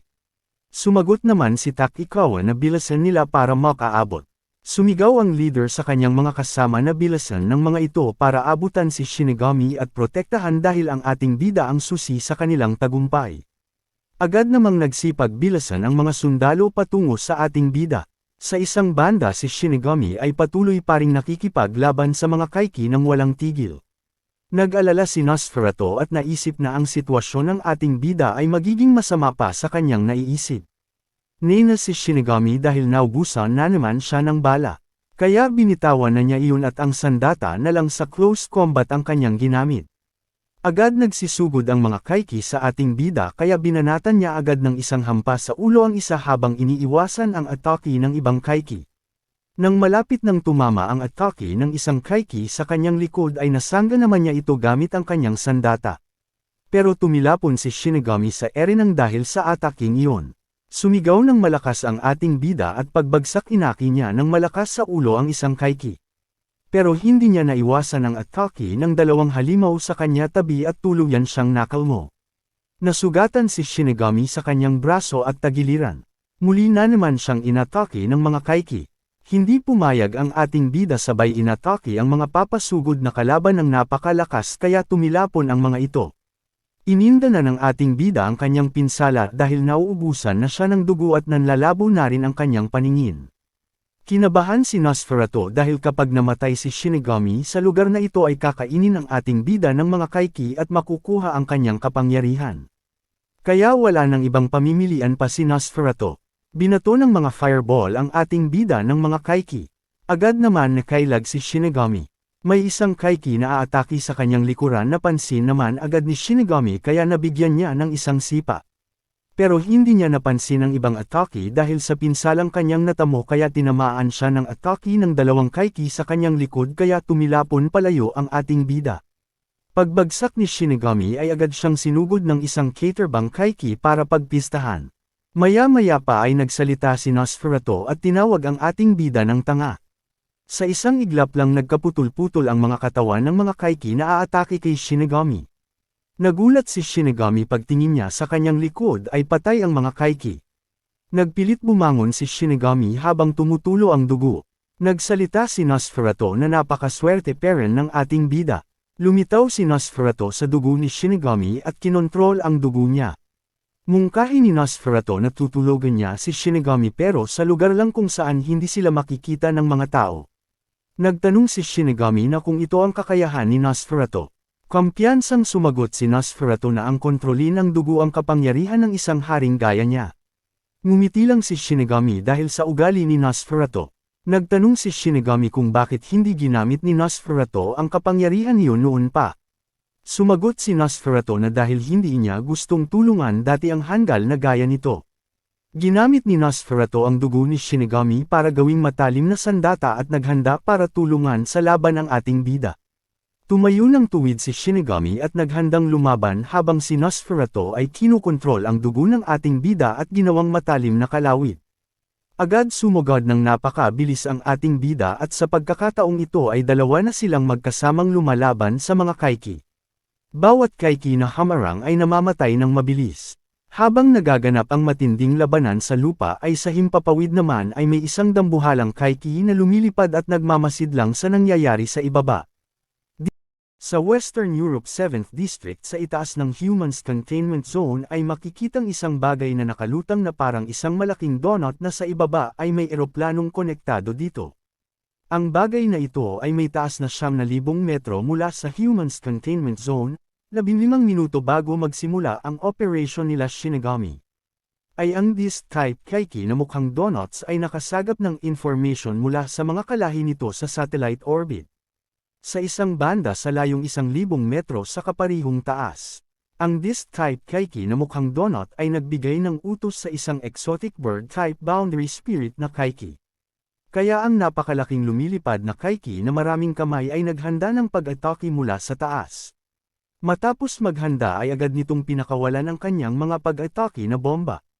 Dahil sa talas ng paningin ni Shinigami ay madali niyang napansin ang mga pag-atake mula sa itaas. Kaya agad niyang binalaan ang kanyang mga kasama tungkol sa mga bombang babagsak sa kanila. Hindi pa nakakapagtago ang mga sundalo ay bumagsak na ang mga bomba at nagdulot ng maraming pagsabog sa battlefield at para pigilan ang ating bida sa operation ng mga ito na iligtas ang mga tao sa Humans Containment Zone.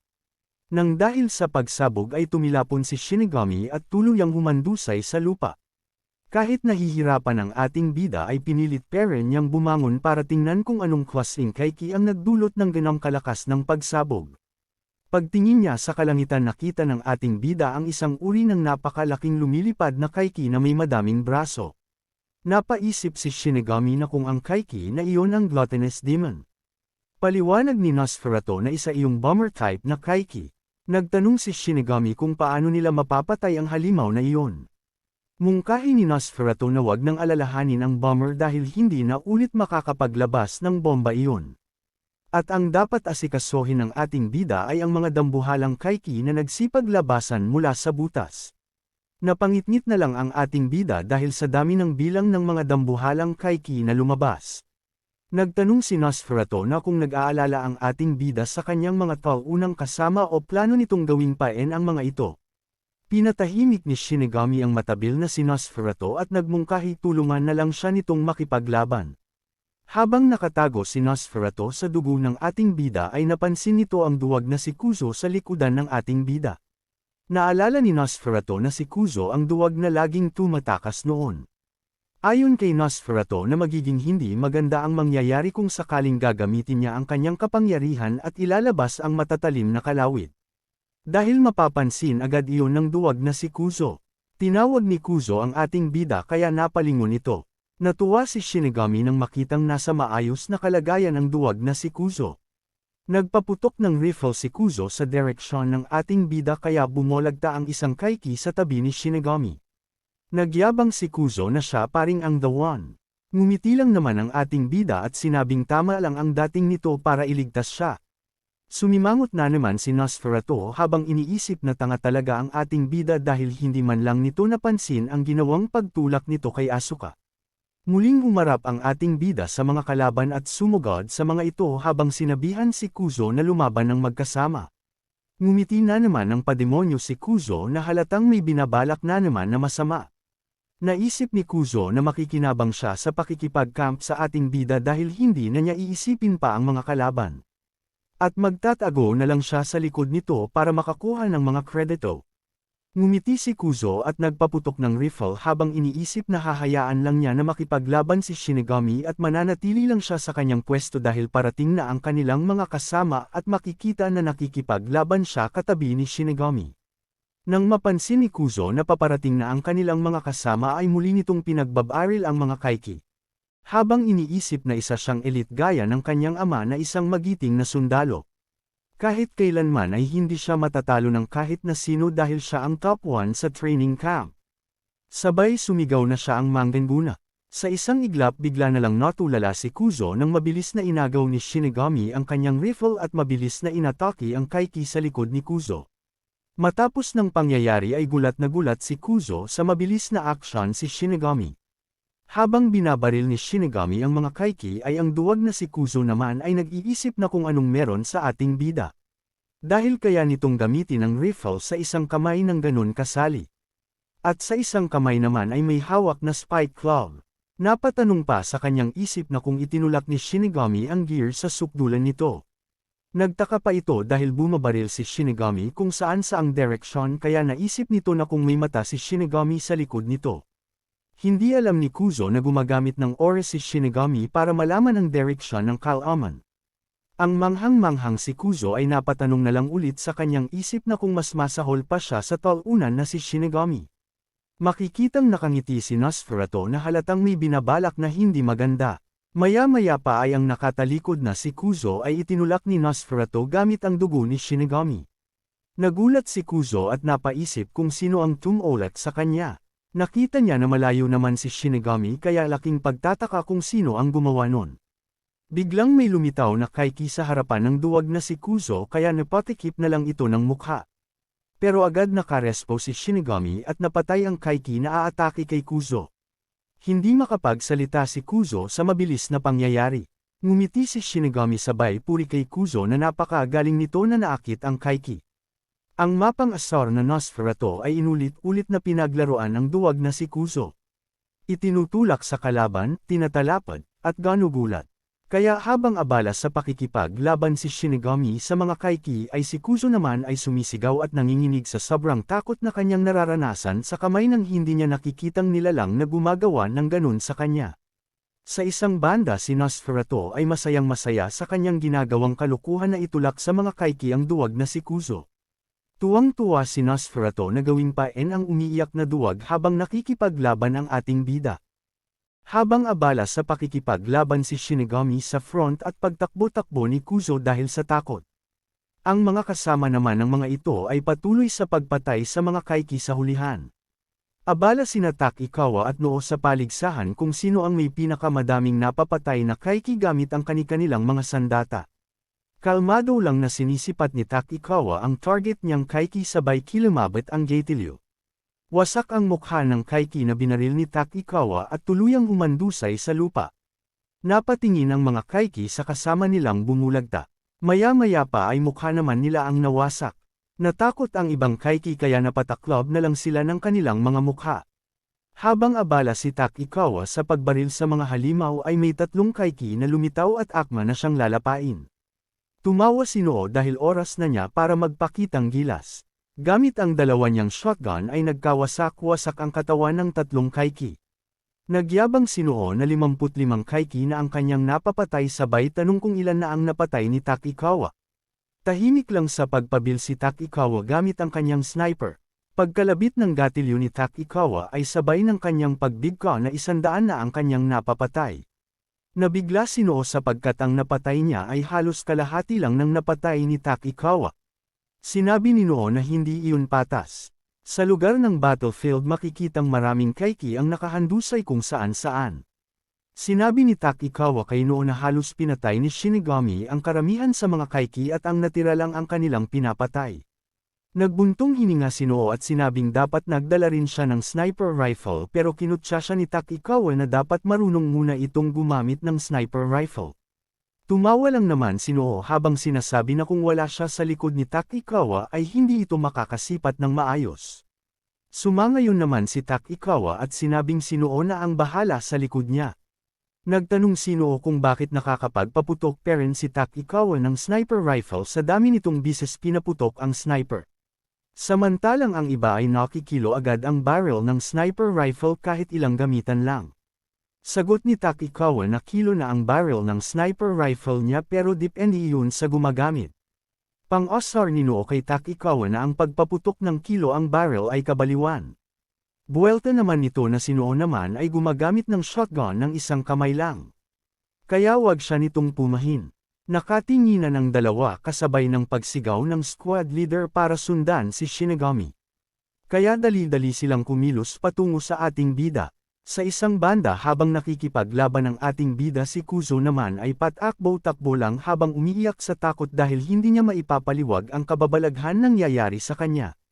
Masayang-masaya si Nosferatu sa kanyang kalukuhan na ginagawa sa duwag na si Kuzo.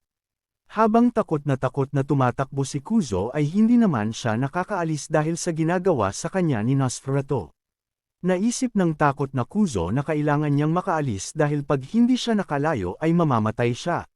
Habang tumatakbo si Kuzo ay nahuli siya sa paa ni Nosferatu habang sinasabi na saan balak tumakbo no Kuzo. Sabay inihagis ni Nosferatu si Kuzo patungo sa mga kaiki. Nang akmang sasakmalin na ng mga halimaw si Kuzo ay agad dumating si Shinigami at pinagpapatay ang mga kaiki. Ngumiti si Shinigami at pinuri si Kuzo dahil nagawa nitong tumalon ng mataas. Habang nakatuwad si Kuzo nang dahil sa kaba ay naiisip nito na tanga ang ating bida dahil paano naman iyon magiging posible. Pumasok pa sa isip nito habang nanginginig na nakatitig kay Shinigami na kung totoo itong Grim Reaper dahil hindi siya nakakaalis sa tabi ni Shinigami. Nagtanong si Kuzo habang nanginginig na kung ito ang nasa likod ng mga naranasan niya. Hindi pa nakakasagot ang ating bida ay biglang dumating ang kanilang mga kasama sa pangunguna ng squad leader. Nagtanong ang squad leader kung ayos lang ang ating bida sabay sabing sa wakas nakaabot din sila. Natuwa si Shinigami dahil nasa maayos na kalagayan ang kanyang mga kasama. Ngumiti ang squad leader habang sinasabi na nag-aalala siya sa ating bida dahil tumakbo ito ng mag-isa palayo. Siniko ni Noo si Takikawa at sinabing tulad ng kanyang inaasan. Sumangayon lang naman si Takikawa at pinuri ang ating bida. Report ng ating bida na naubos na ang mga kaiki sa harapan. Pinuri siya ng squad leader sabay utos nito na ang sunod nilang gagawin ay pabagsakin ang mga halimaw sa likod ng pader. Maya-maya pa ay ang exotic bird-type boundary spirit bombing ay muling magpapakawala ng kanyang mga bomba. Napansin agad ng ating bida na parang pamilyar ang bagay na iyon. Nakita ni Noo mula sa taas na may babagsak sa kanilang mga bomba kaya pinag-ingat niya ang lahat at pinatago sa ligtas na lugar. Habang pabagsak na ang mga bombang naglalagablab ay hinublot ni Shinigami ang sniper rifle ni Takikawa. Nagulat si Takikawa dahil nawala na lang sa kanyang kamay ang kanyang sniper rifle. Mabilis na pamusasyon si Shinigami sabay itinutok ang sniper rifle sa mga bombang babagsak. Akmang lalapit si Noo sa ating bida para pigilan dahil napakalayo noon para patamaan ng ating bida. Pinigilan naman siya ng squad leader at sinabing hayaan lang si Shinigami sa gusto nitong gawin. Naisip ni Shinigami na kapag pinatamaan niya ang pinakamalaking fireball ay sumingit si Nosferatu at nagmungkahi na huwag magbase sa nakikita kundi damhin ang presensya nito. Kinalabot ni Shinigami ang gatilyo ng sniper rifle at sa lakas ng impact nagbitak ang lupa na kinapipwestuhan ng ating bida. Lumipad ng napakabilis ang bala ng sniper rifle patungo sa mga fireball. Tumama ang bala sa isang fireball kaya sumabog ito at nadamay pati ang mga katabing fireball kaya nagsipag-sabog din ang mga ito. Sa lakas ng pagsabog ay nagliwanag ang buong kalangitan. Gulat na gulat ang mga kasama ni Shinigami lalong-lalo na ang duwag na si Kuzo dahil hindi sila makapanila na talagang magagawa ng ating bida na pasabugan ang mga fireball ng sama-sama. Habang ang ating bida ay tuwang-tuwa dahil nagawa niya. Ibinalik ni Shinigami ang baril kay Takikawa at nagpasalamat dahil napakaganda ng sniper nito. Pinuri ng squad leader at ninoo si Shinigami dahil napakagaling ng ginagawa nito. Sinabi pa ni Noo na ang galing ni Shinigami sa paggamit ng sniper rifle ay talagang pang top-notch. Sa isang gilig nagtataka si Takikawa dahil natuwid ang barrel ng kanyang sniper rifle. Napaupo si Kuzo habang iniisip na kahit kailanman ay wala siyang panama kay Shinigami.